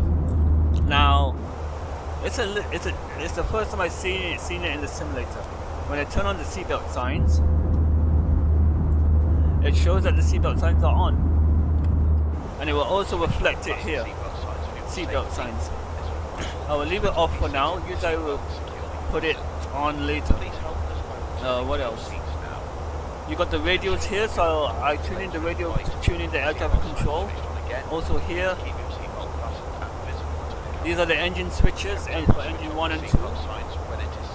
This is the squawk for the air traffic control. This is the speed brake and the flaps. This is the parking brake. Some lights, let me just check. Okay, now we reach, I'm gonna click here. I'm a bit late at the moment, so now watch what happens. We have to follow this path. So right now the path is below us, and what that means, this is our descent path. So what I'm gonna do is I'm going to slow the airplane down to reach our descent path. Okay, now it's reaching. We need to make sure we're either below it or with it. There you go. This is the speed. I'll show you the speed brakes right now. Here, you can see them. You can see those things on top of the rings. That's the speed brakes. I'll put them down. This one here is the flaps. Oh. I'll show you it during that. Now we're descending quite nicely to flight level 150. Here we got the let me just see if I can get this for you. Here is the IRS switches. I told you about the IRS, the ones that take around 7 minutes to align itself.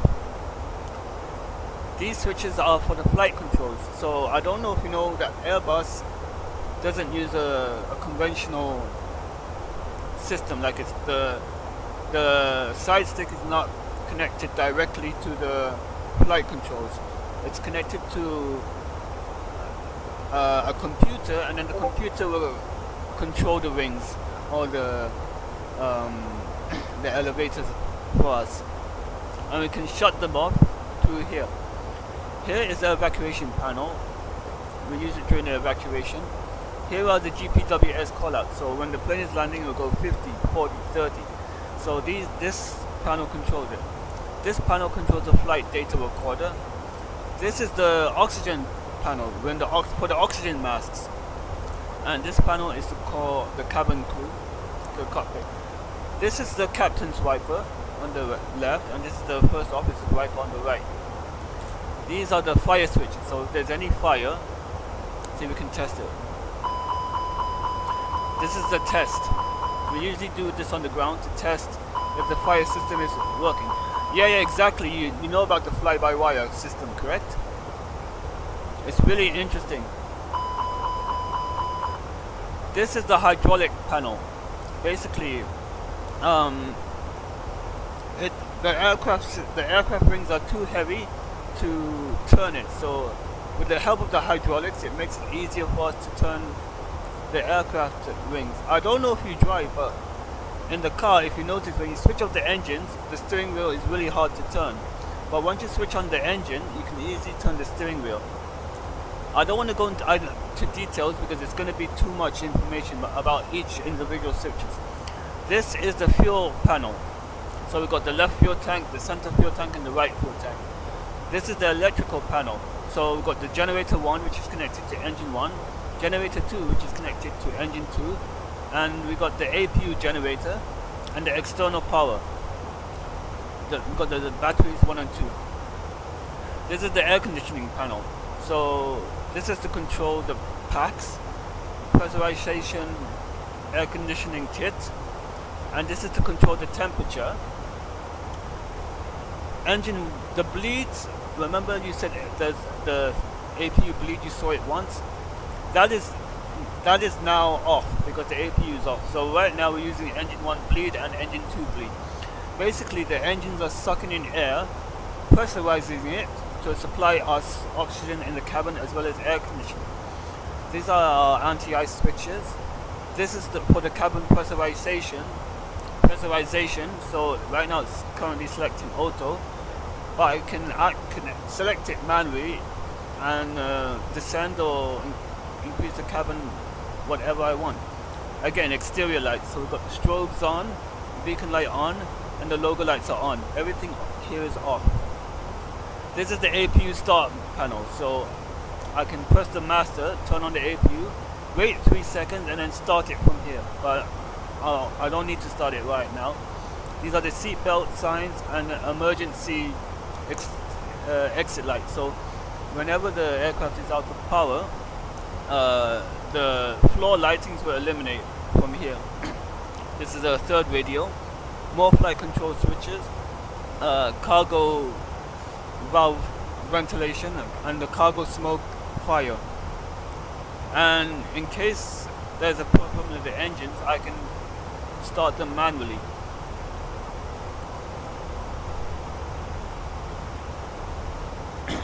Right, now we're descending to now we're at 25,000 feet.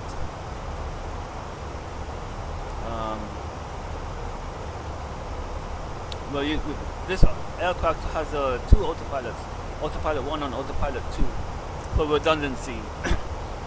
So usually the captain will pick autopilot 1, and then the first officer will pick autopilot 2, and then we got the autothrottle also selected.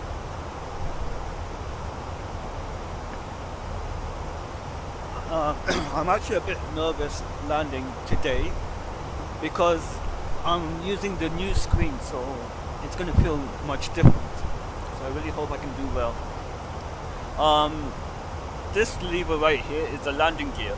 So once I bring that lever down, it's going to show 3 red lights here. Red means they're in transit, and once they go green, it means they are down. And when they're off, that means they're up and locked away. And there's another copy of it here. So these are the landing gear doors, which shows closed. Once I put the landing gears down, it will show red here, and then it will show green once they're down. I can show you that during the landing. And then we got the auto brake low message. The lower panel is really interesting. Before, there used to be a flight engineer. Now, because of the fly-by-wire system, we don't need a flight engineer anymore. So we can have all of the flight engineer's panel displayed here. So this is the cruise page, and then we got the second. This is the secondary engines, which shows up on the flight engineer's panel. We got the aircraft bleed. So this is engine bleed number 1, engine bleed number 2. I'll give you an example. Like this is the engine bleed number 1. If I switch off engine bleed number 1 here, this is what happens. You can see it's disconnected now. So this pack is gonna fail because there's nothing going into it. Unless I do this, there's a valve here. I can open it. Where is that valve? X bleed. Open, and then orange means it's in transit. Green it means it's on the go. And now this system is back online. It's very, very well simulated like to real life. So I'm just gonna turn it back on and switch that back to auto. So just go back to auto mode. And then we've got the pressurization panel. So we're currently descending at the moment. Now we're at 4,900 feet cabin altitude. Not outside air, but cabin. We've got the electric panels, the generator 1 and generator 2. I think you've seen a video on the electrical page before. Now we've got the hydraulic. The aircraft has 3 hydraulic systems: green, blue, and yellow. Green, blue, and yellow. Now we've got the fuel page. Left fuel tank, center fuel tank has 0 fuel in it, and then the right fuel tank. We only use the center fuel tank when we're flying long distances, but on short distances it's usually empty. We usually fill the spring tanks, and once they filled up, then we fill up the center tanks. We got the APU page. Right now there's no APU bleed, the APU is off, that's why it's all crossed out. Then we've got the air conditioning. So the cockpit is 25 degrees, the forward cabin is 24, and then the aft cabin is 25, the back cabin is 25. Then we've got the doors. It shows that there's no doors, all doors are closed. and we want them all closed because we're in the flight. The wheel page. The front wheels are 200 psi. The rear wheels are 230 psi, etc., etc. This is the brake temperature. So each brake is currently at 30 to 35, and when we land, they will go down up to 200. The reason why there's no temperature in the wheel, in the front wheels, is because the front wheels do not have any brakes. Only the body wheels have brakes. These are the flight controls. So this is the wings. So I can see what the wings are doing. I can see what the rear elevators are doing, the rear stabilizer. I can see the pitch trim and the rudder as well. Here the BG, B. Remember I told you the aircraft has 3 hydraulic systems, blue, green and yellow. So the blue and green are controlling the left wing. The green and blue are controlling the right wing. So blue is prioritized here, while the green is prioritized here. If one of them fails, the other system takes over. So there's 2 hydraulic systems controlling each wing. Then for the elevators again, there's 2 hydraulic systems controlling. Let me just check. Oh, we're just in time. I'm going to send the aircraft more further. So let's take it down to 8,000 feet. Descend. First idle means the engines are at idle power. We're descending by gravity alone. Where was I? The rudder is controlled by all 3 hydraulics. So in case 2 of them fails, we still have 1 more in power. So each system is redundant in case one of the systems fail. And then we have all to scroll through. See, all of these systems used to be behind on this side in the flight engineer panel, but now because of the glass cockpit, they can all be shown here. You're gonna know that when you fly on the 6th in 4 days time.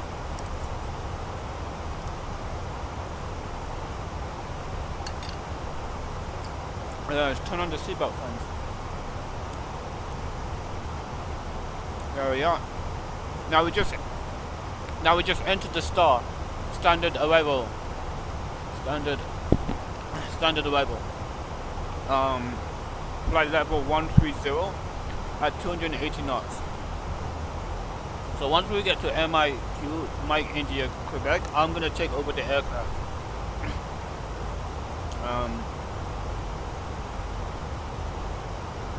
So right now we're at 12,300 feet. We're still following the descent path. We're on the dot, which is good. We're doing a speed of 280 knots, and I think it's still. Oh, you mean these buttons? All of these buttons, they're basically circuit breakers. I don't know if you know about the circuit breakers. We have them in our house too. Basically, it stops power going to the aircraft. Like for example, watch this. I'll give you a clear example. Let's say there's a problem with this screen on the left. Automatically, in order to prevent a fire, because the system is overloaded, let me just find it first.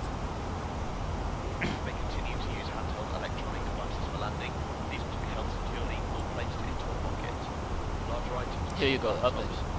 So if there's a problem with that left screen, like maybe it's overridden, it will automatically pop like this, and then it will shut off electricity to that screen in order to prevent a fire. The same like in our house. That's what happens in a circuit breaker. It automatically, we don't pull it, we usually push it. Sometimes we have to pull it ourselves to restart a system if it's not functioning properly. Like earlier in another flight, I was getting 2 fault lights here, so I had to go into the manual and find the circuit breaker, and I pulled the circuit breaker and push it back in, so this one will stop receiving electricity and then start receiving electricity again, and it restarted the system. Basically it's an on-off. It's the same system as the I don't know if you've seen it in the house, the circuit breakers we have, the same system. So watch what happens. I'm going to push that back in, and then watch. The screen starts to flicker back to life. And now I'm going to put it back to normal. If this fails, since this is the primary flight display, the word primary, it will automatically switch here. See what? Now watch what happens when I pop this screen. EIS. I will pop it. See, the screen failed, but it didn't switch over because this is the most important screen in the flight deck. That's why when I popped it earlier, it flipped here. Air traffic control is calling me. You heard that beep, so let me just... I'll try and talk to you at the same time as talk to air traffic control. There's the screen was starting. Let me just get the frequency. 128030. 128030. You'll get some air traffic control time. 12.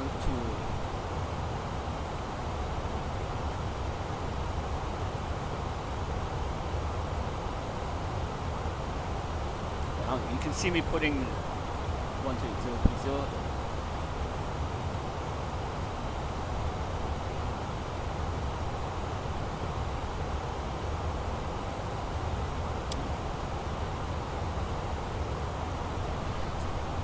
See, now when I press this button, it's gonna flip over.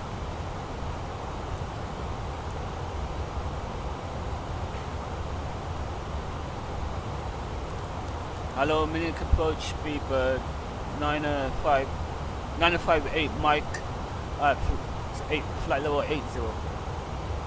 958 Mike, München radar low identified, information Sierra, turn left heading. Now I have that heading again, it cut out for Speedbird 958 Mike. Left turn heading 090. Turn left heading 090, Speedbird 958 Mike. So now... 1 Kilo Victor, continue on present heading. 958 Mike, expect runway 26 right, descend now to 5,000 feet, QNH is 1017. QNH 1017, descend to 5,000 feet, expect runway 26 right, Speedbird 958 Mike. Remember QNH 1017, I will have to switch it. So the 1766 München radar service identified. I will use the vertical descent profile. To enable climb turn left heading 100. Turn left heading 100, Lufthansa 1766. So the 1766, thank you, climb to flight level 150. Flight level 150, Lufthansa 1766.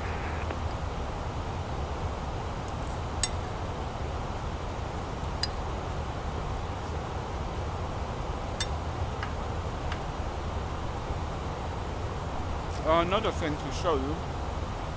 Now we're on the heading. This line is drawn. It shows that this aircraft will follow this line to 090. And you can see the yellow is the aircraft, but it's a bit off. And the reason... 1 Kilo Victor at given rate, descent to altitude 6,000 feet, QNH 1017.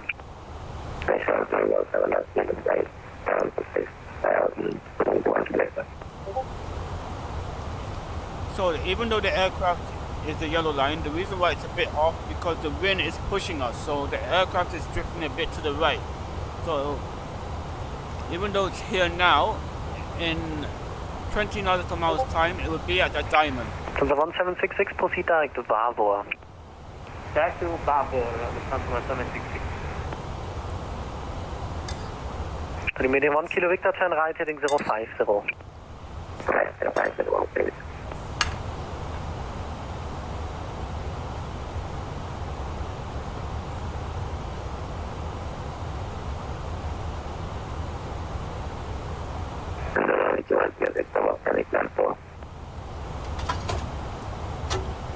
Read 1 Kilo Victor, say again. This is the ILS. Read 1 Kilo Victor, expect runway 26 left. The diamonds.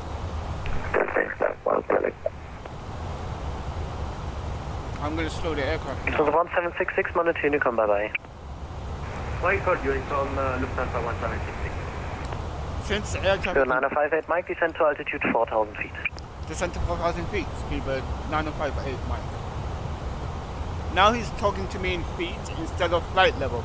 Limit 1 Kilo Victor, turn further right, heading 080.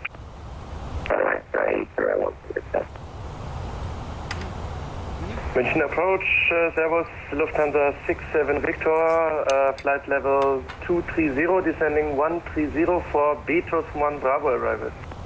67 Victor, München arrival allow identified. Information Sierra, continue on present heading, descent to flight level 110. Continue present heading, descend flight level 110 and we'll check information Sierra Lufthansa 67 Victor. 958 Mike, turn right heading 230, cleared ILS approach runway 26 right. Was that for me, speedbird 9058 Mike?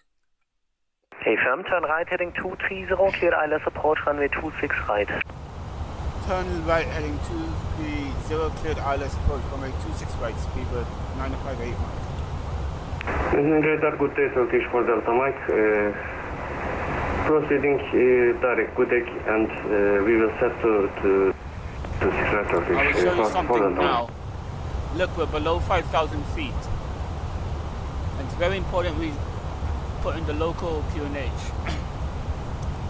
The aircraft will... Turkish Mike, München arrival allow identified. Information Sierra, current descent to flight level 130, proceed direct TTIC. I will press the localizer button to arm the localizer. Since we're below, proceed direct it's flashing here. And descend to flight level. So now I press this and I put direct TTIC and descending flight level 130 Turkish for Delta. And now it's solid. Same goes for here, it's flashing here. I'm going to push it and set the local QNH. Now it's okay. Now the aircraft is on the localizer. We're going to put the approach mode. Let me just set the speed fast, because this is going to be really fast. I set speed 180. Now you can see that we're at the circle. So I'm going to select flaps 1. Flaps 1. Look what happens. Right, so here. The wings are coming down. Please write down the direct point. Turkish Delta Mike, TTIC, Tango India Golf.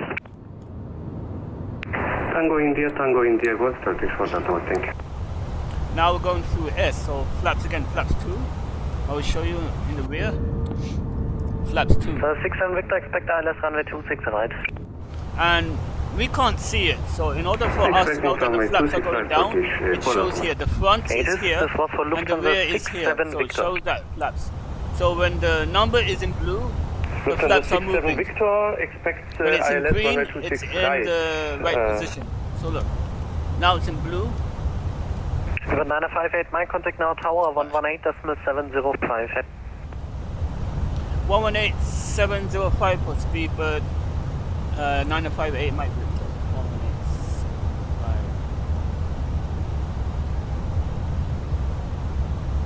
118.705. Now he told me to change to the tower frequency of 118.705.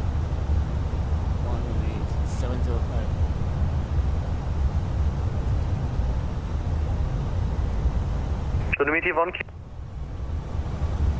Hello tower, speedbird 958 Mike, final approach runway 26 right.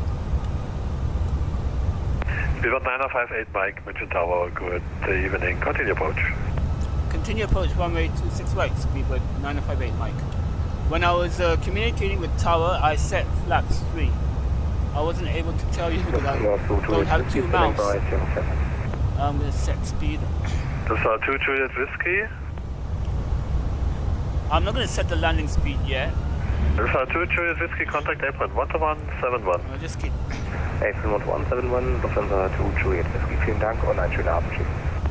Wünsche ich dir auch, Dankeschön. This is what the flaps 3 looks like. This is flaps 2. Let me just do that transition again for you. As long as it's... So the flaps 2, when I go to flaps 3, it will show 3 in blue. And once the transition is complete, it will become green again.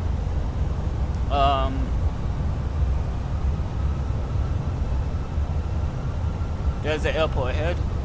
I'm going to slow down. 958 Mike, wind variable 2 knots, runway 26 right, cleared to land. Clear to land runway 26 right, speedbird 958 Mike. So now I've got my landing clearance, I'm going to slow down. You can slow down earlier if you want, it all depends on you or depends on the air traffic controller. I'm just doing it from past experience. I'm going to slow down to my landing speed. Flaps full. Now, I won't be able to talk because I have to concentrate. You're going to hear a beeping sound, meaning the autopilot is off, which is now.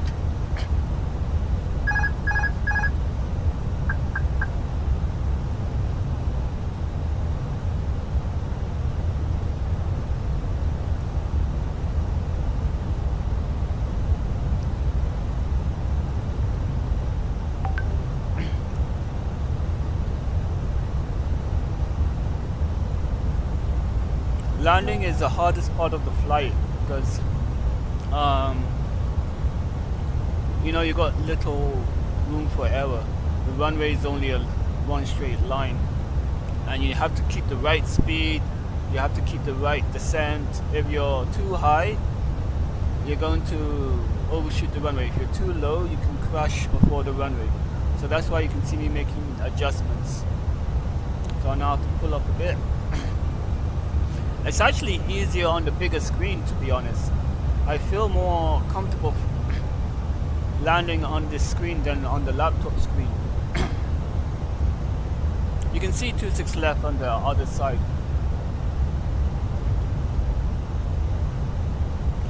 And because like I told you, winds are calm, it's not really affecting the aircraft that much. Like, I'm not getting pushed side to side. You can see I'm keeping the speed in the blue diamond. I set it on the FCU. 1,000 feet to go.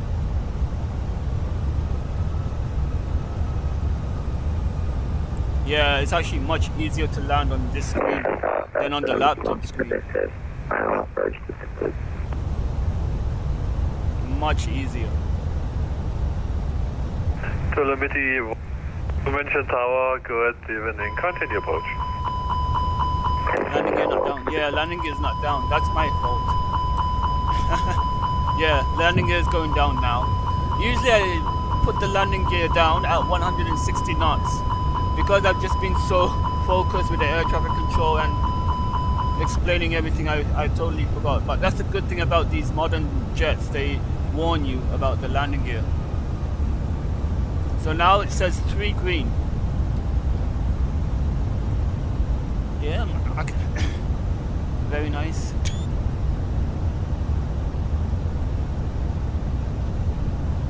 That's 100 above.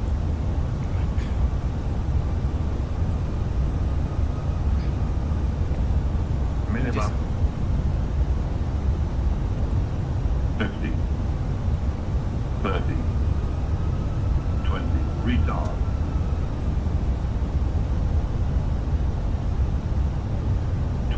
Retard. Reverses. I'll put the airplane in reverse. It's gone through. The reverses are here, the ones that open the door. Those are the reverses.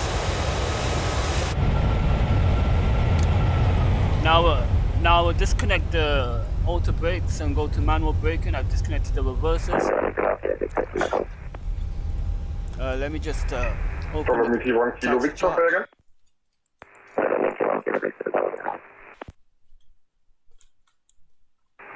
Telemetry 1 Kilo Victor, unreadable. Just opening up the airport chart on my laptop. This is the first time I flew to this airport. Telemetry 1 Kilo Victor, you go on, correct? Correct. I can't see your chat now, by the way, because I'm on a screen. Telemetry 1 Kilo Victor, roger. Contact München, radar 127.955. You can see the wings.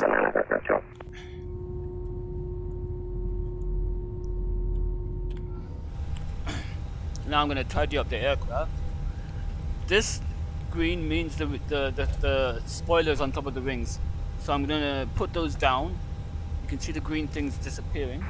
Speedbird 958 Mike. taxi to and then flaps are going back up. Contact apron 121.780. Landing lights go off. Strobes off.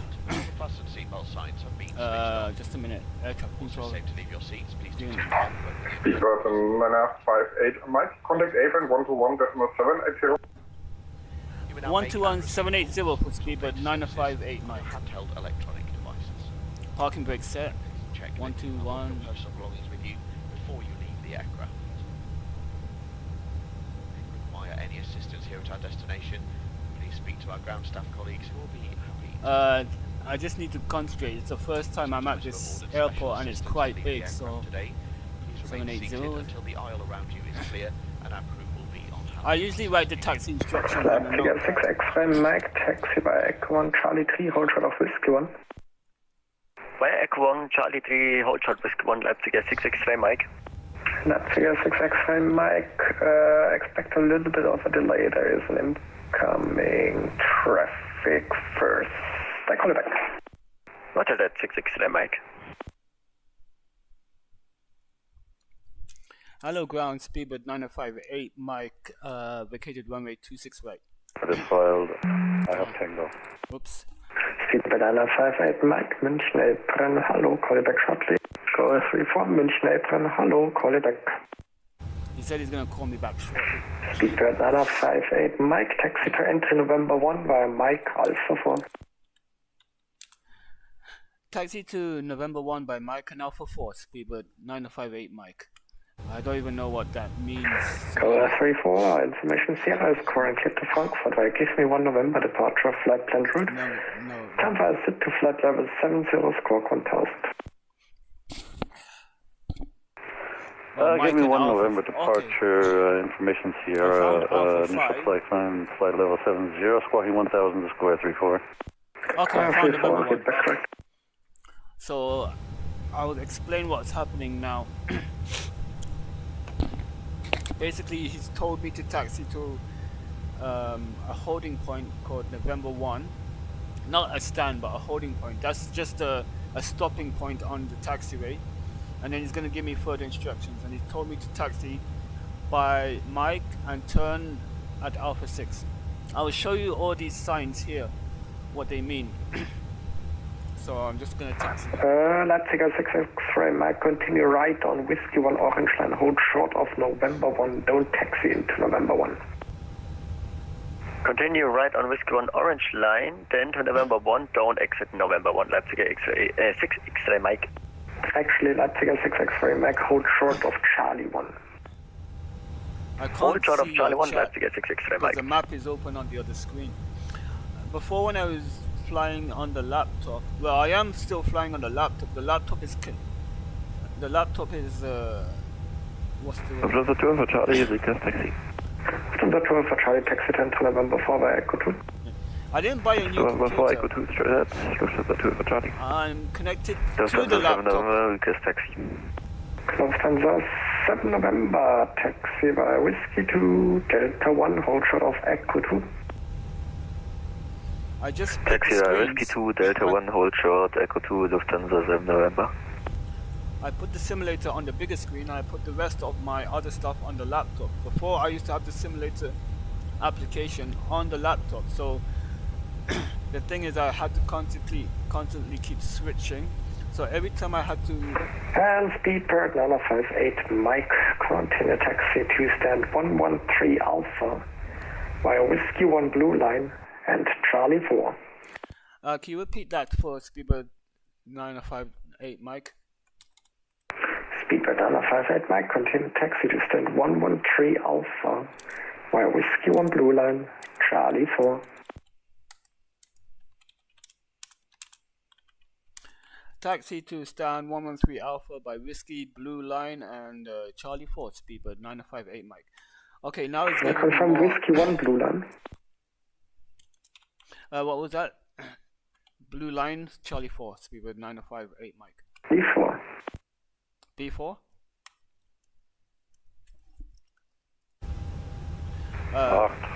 Right now, okay, let me show you this sign. Was it Alpha? Yeah, Alpha 4. So here, this line is currently taxiway Mike. That's black. Black means you're currently on it. And then this taxiway right here is Alpha 4. He told me to turn left here, which I'm gonna do. Just a minute. Taxi via the blue line.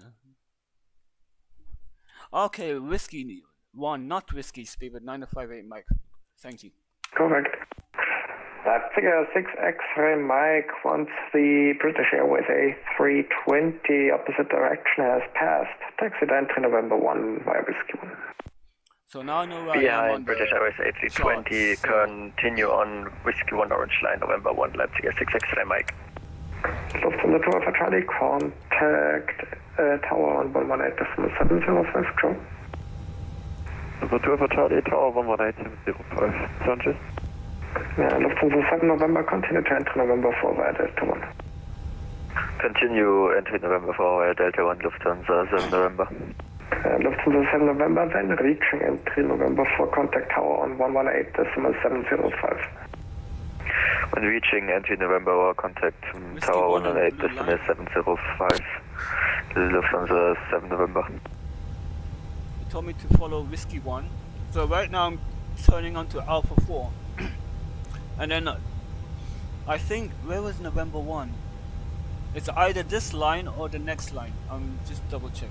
It's the next line. Yep, November 1. There you go. November 1 is over there. And then after November 1 is the stopping line. So when we pass November 1, we have to go to Whiskey 1, which is here. Whiskey 1. I think there's an aircraft waiting for us to pass, according to air traffic control. So right now, since we're near our parking stand, the airport is down the left. Okay. Now I'm going to switch on the APU. So APU is on. I'm going to wait 3 seconds and I'm going to start it. There's the blue line. He told me to go to Whiskey 1 and on the blue line right here. Because we're going to clip. He's on the red line, I'm on the blue. We're still on Whiskey 1, but there's 3 Whiskey 1s. We've got Whiskey 1, then Whiskey 1 blue line, and then Whiskey 1 red line. That was what he was trying to say. Now I'm going to start the APU. So now that's going to start. I'm just trying to look for our parking here. The parking, our stand number is currently 113. So that's 114. Oh, 113 is right here. Is that 113? Oh, that's 115. We passed it. Alright. Let me just. Sorry, it's just I'm talking to.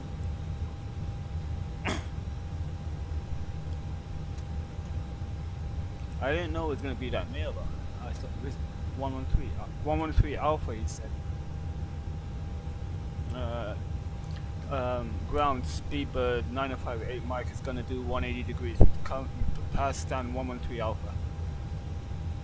Speedbird 9058 Mike, negative. Continue taxi via Whiskey 1 blue line, straight ahead, then turn the second left into Charlie 4, and then straight ahead, stand 113 Alpha. Roger. What is the stand here on my right then for Speedbird 9058 Mike? That's 175. Roger, understood. I'm gonna turn to continue on the blue line to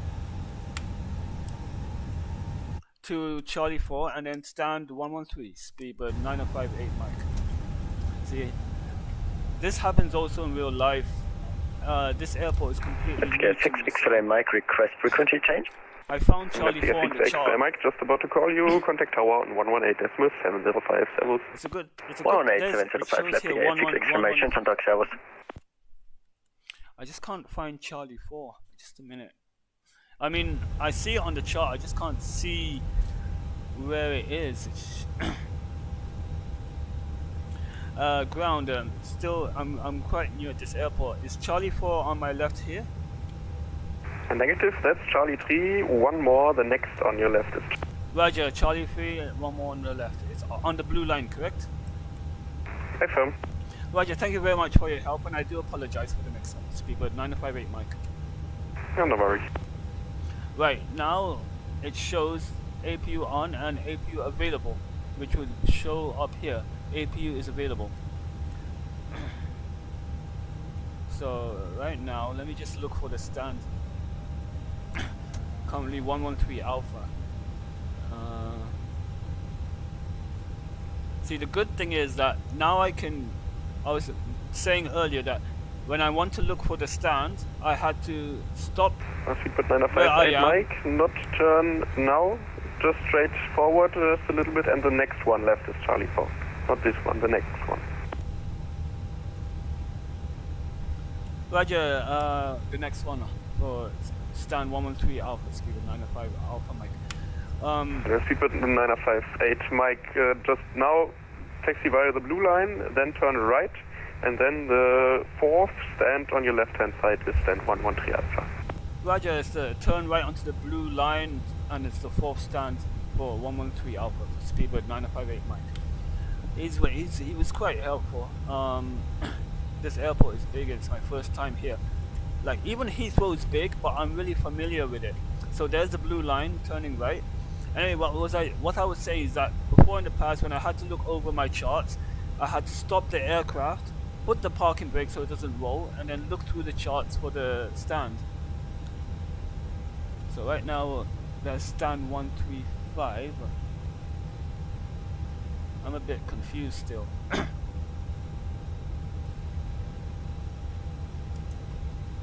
Speedbird 958 Mike, can you just let me know? Oh wait, I think I can see. I see 113 X-ray.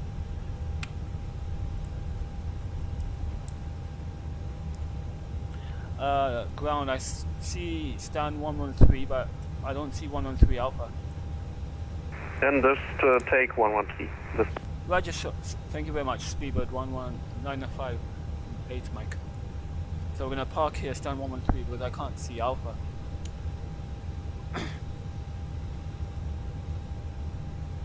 I really need to check the charts because this airport is unfamiliar with me. Right now, I turned off the taxi lights because I don't want to blind the personnel. And since this is a simulator, I have to pan outside to know when to stop. But in real life, there is someone at the end that will give me hand signals on where to put the plane on the line and when to stop the aircraft. So, but since there's...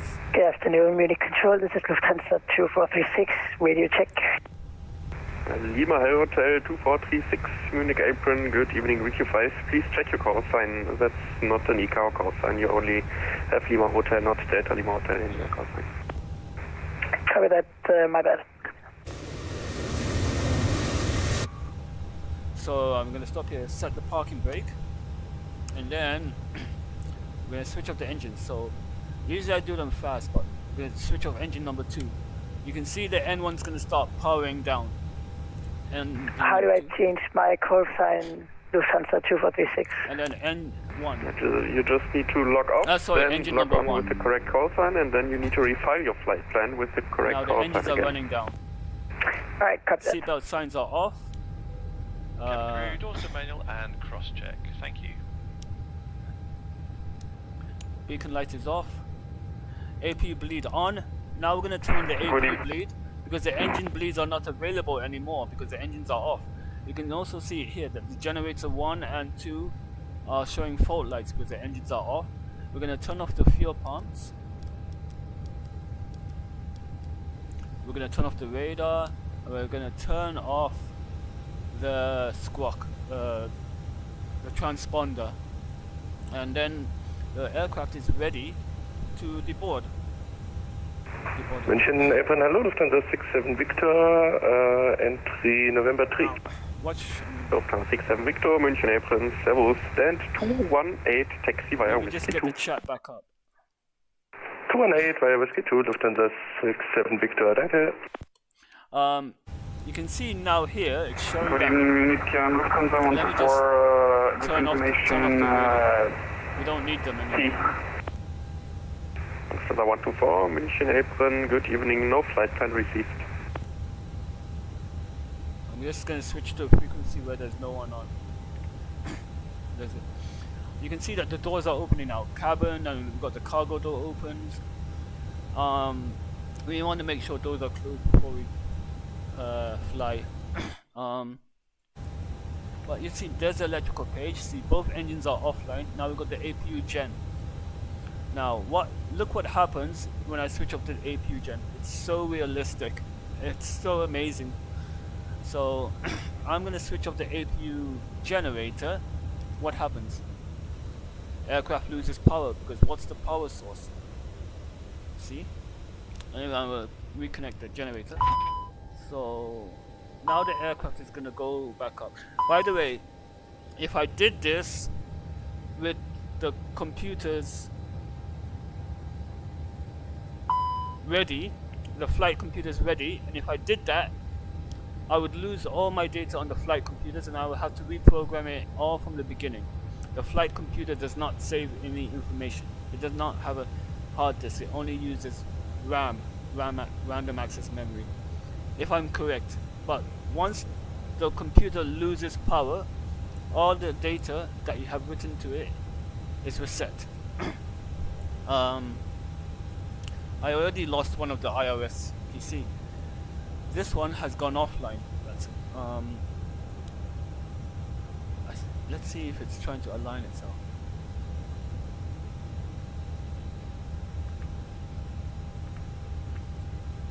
Oh, it's saying smoke detection,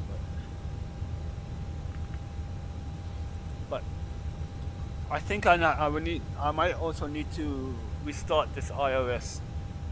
You can see it's here, align, and now it's showing me a fault. Like, I will fix that in a bit. What was I going to show? Yeah. So, like I said, when I switch up the APU generator, you saw that the whole aircraft has powered off. Now, look what I'm going to do.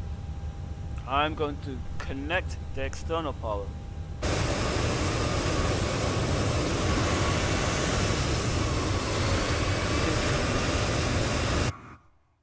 You can see there's an external power outside. Let me just go back inside. I'll turn it off. This is the external power button. Where is it now?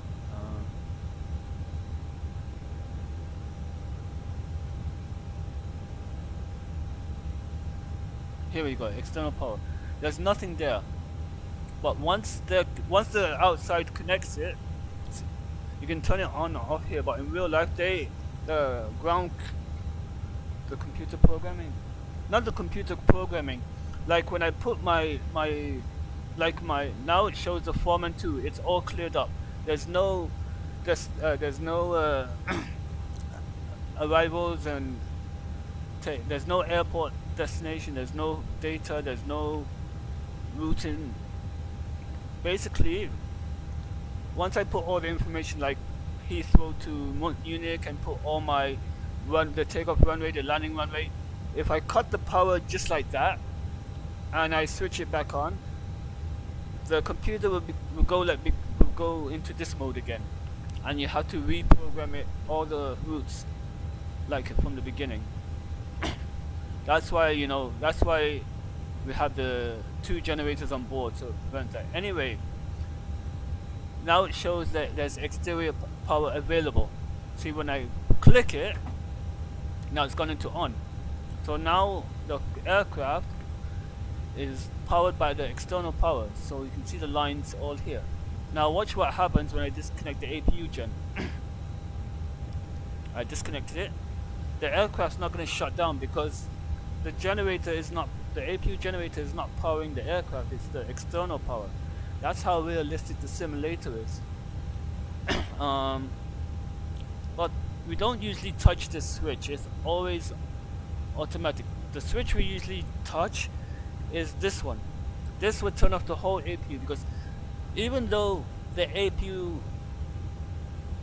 has 2 jobs, it doesn't just power the aircraft electrically, but it also powers the air conditioning systems. The external power cannot power the air conditioning. You need the APU bleed to power the air conditioning, which is here. So even though the APU generator is not being used, we're still using the APU bleed. Well, you saw it earlier, APU bleed. If I turn off the APU bleed, it's gonna show APU available. So even though the APU is not being used at the moment, it's still showing it's available.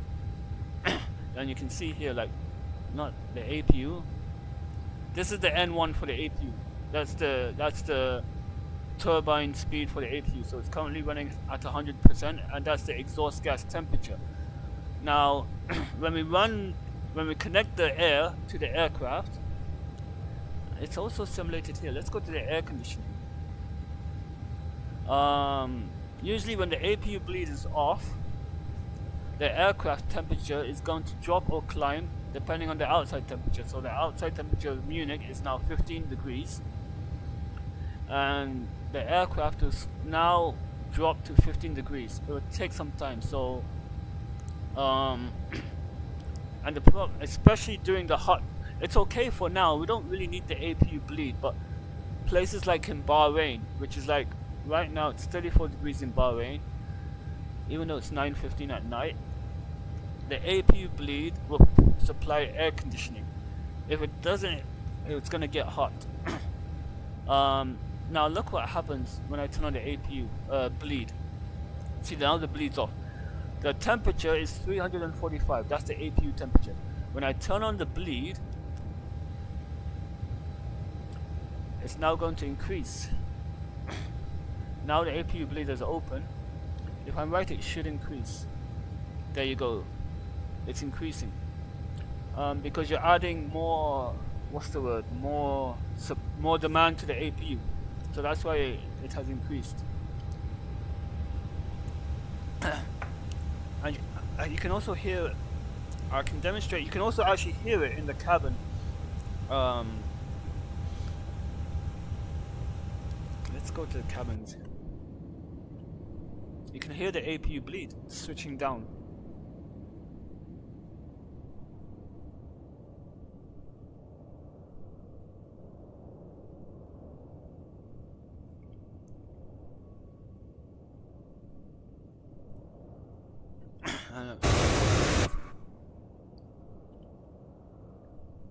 If I turn on the APU bleed, sorry. Let's go to the cabin. You can hear it increasing slowly.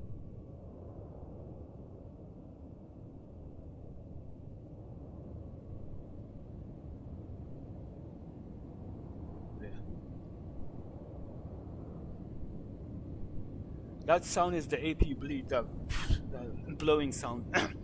And it's blowing out of these three, what do you call them again? Exactly.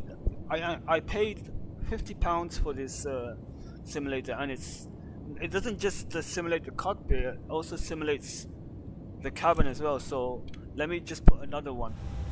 Let me turn on the electric pump. Let's go back. Can you hear it? The electric pump? It's the hydraulic pump for the wings.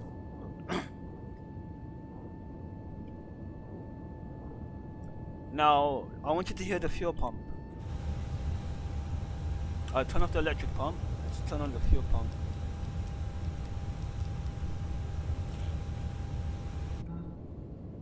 I heard it somewhere.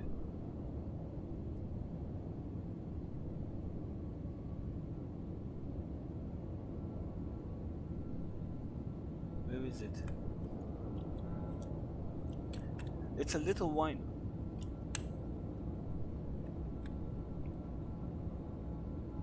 You can hear it, right? The electric pump was a higher whine, and the fuel pumps are lower whine. Can you hear them?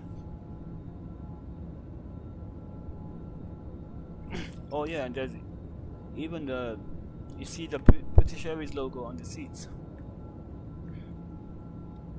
You can hear the fuel pumps.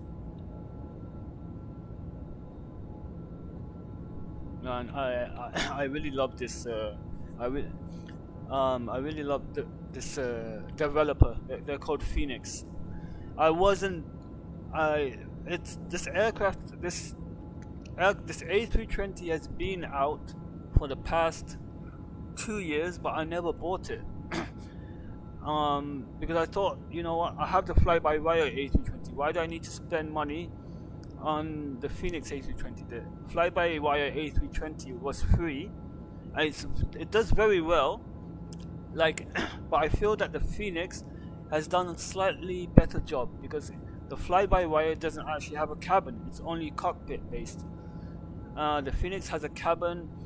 They have more systems. Like, for example, the circuit breakers in the I cannot touch the circuit breakers in the fly-by-wire, so I cannot pull or push them in the fly-by-wire.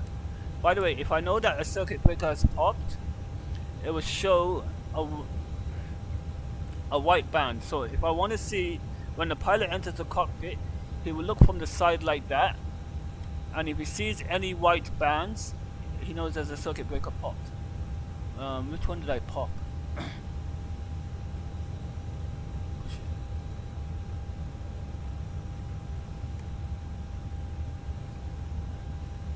I can't see it. Maybe I accidentally pushed it back in, but it's so visible.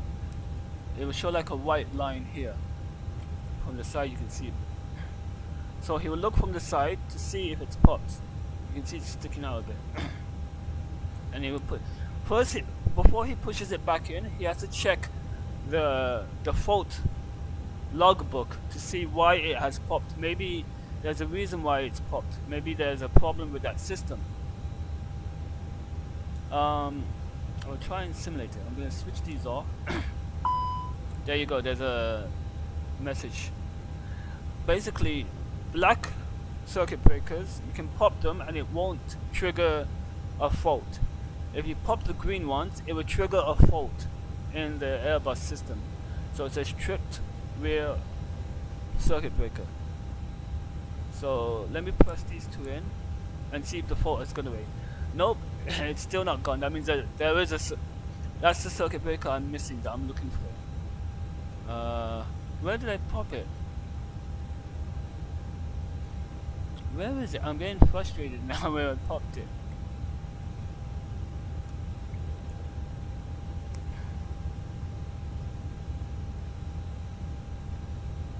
I'm looking for that white back. There you go.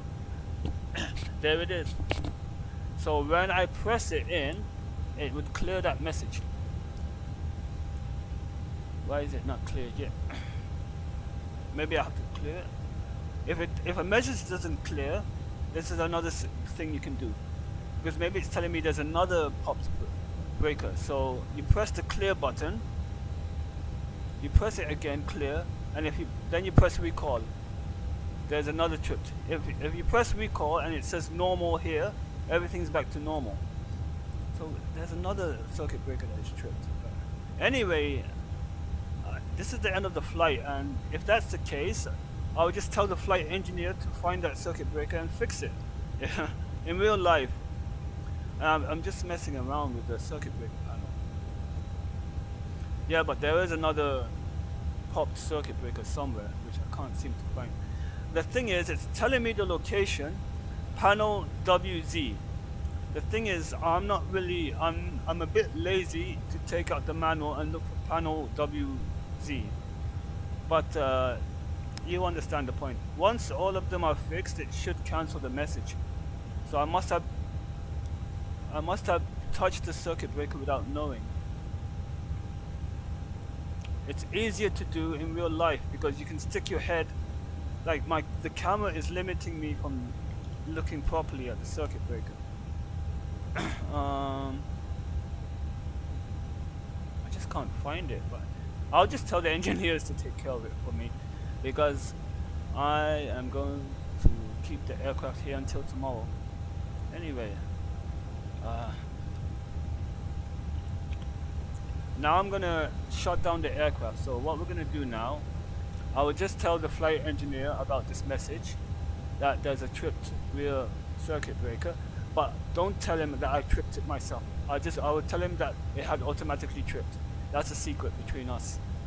So what we're gonna do now is we're gonna put the aircraft into a shutdown state. So first I'm gonna turn off the APU bleed. I should have turned off the APU a while ago because we had external power, but I was showing you the APU bleed. Now that the PAX fault light has come on, I'm gonna switch off I'm gonna turn the strobes from on to off. I'm gonna keep on the navigation lights. The navigation light is the red and green light on the ring. Red left, green right. The strobe light is the white blinking lights on the ring. The beacon light is the red lights on the top and bottom. We turn on the beacon lights to let the ground people know that we're about to start the engines. We turn on the strobe lights when we're ready for takeoff. We turn the navigation lights on to let the ground crew know that the aircraft is powered up. I'm going to turn off the emergency lights. I'm going to disconnect the crew supply of oxygen. The oxygen masks here. See, they're not working now, but when I switch the system on,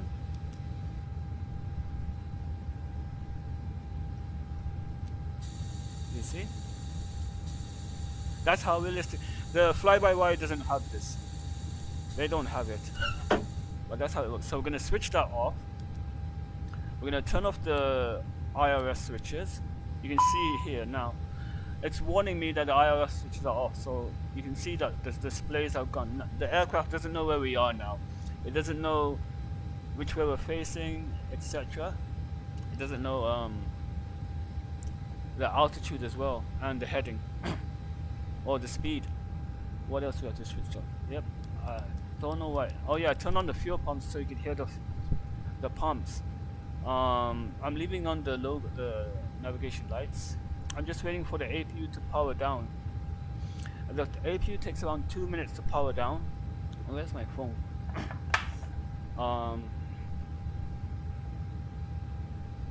Okay, the APU is off. We're gonna double check the panels again, and now it looks like everything seems to be off, like just scanning the aircraft. And then turn off the exterior power. I'm going to turn off the navigation lights to tell the crew outside that the aircraft doesn't have power. And you can see, even though there's some power here, and that's coming from the batteries. So turn off battery 1, you saw some lights turn off, and then turn off battery 2, and the whole aircraft is powered down except the iPads, because the iPads are on battery power. You can see. That's another thing I like about this aircraft. I don't know if it's the battery or what. No, the AC power needs to be charging the iPad, not the DC power. DC power is battery, AC power is external. There, you can see the charging light has indicated. Anyway, I'll turn off the batteries. This will continue to show, even in real life, the available lights will show, and also the battery voltage will show. 27.5. That's the same as in real life. Anyway, I'm gonna shut down now, and I hope you enjoyed it. I'll be flying again tomorrow back to Heathrow. It's getting late and I want to, but that was actually really nice on the big screen. It feels actually more immersive on the big screen. I felt like I'm actually in the cockpit because the whole vision in front of me is just taken over by the flight.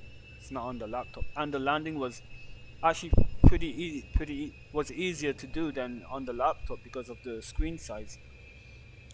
I think you can hear the battery fans also powering down, which is not done in the fly-by-wire A320.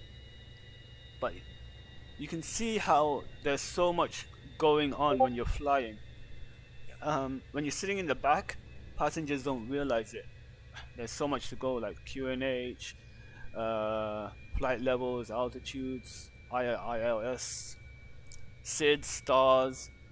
There's so much going on. Anyway, there's some faults in the aircraft which I'm gonna have to fix.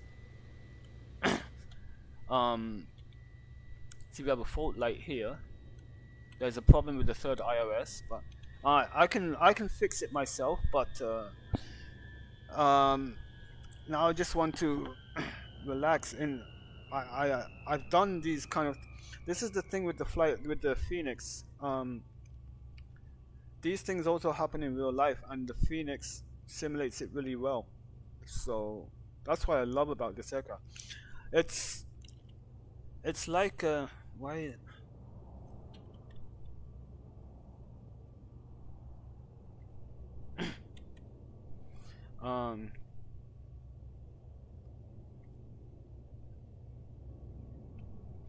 The other one was the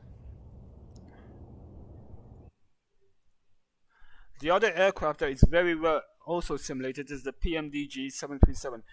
PMDG is also a high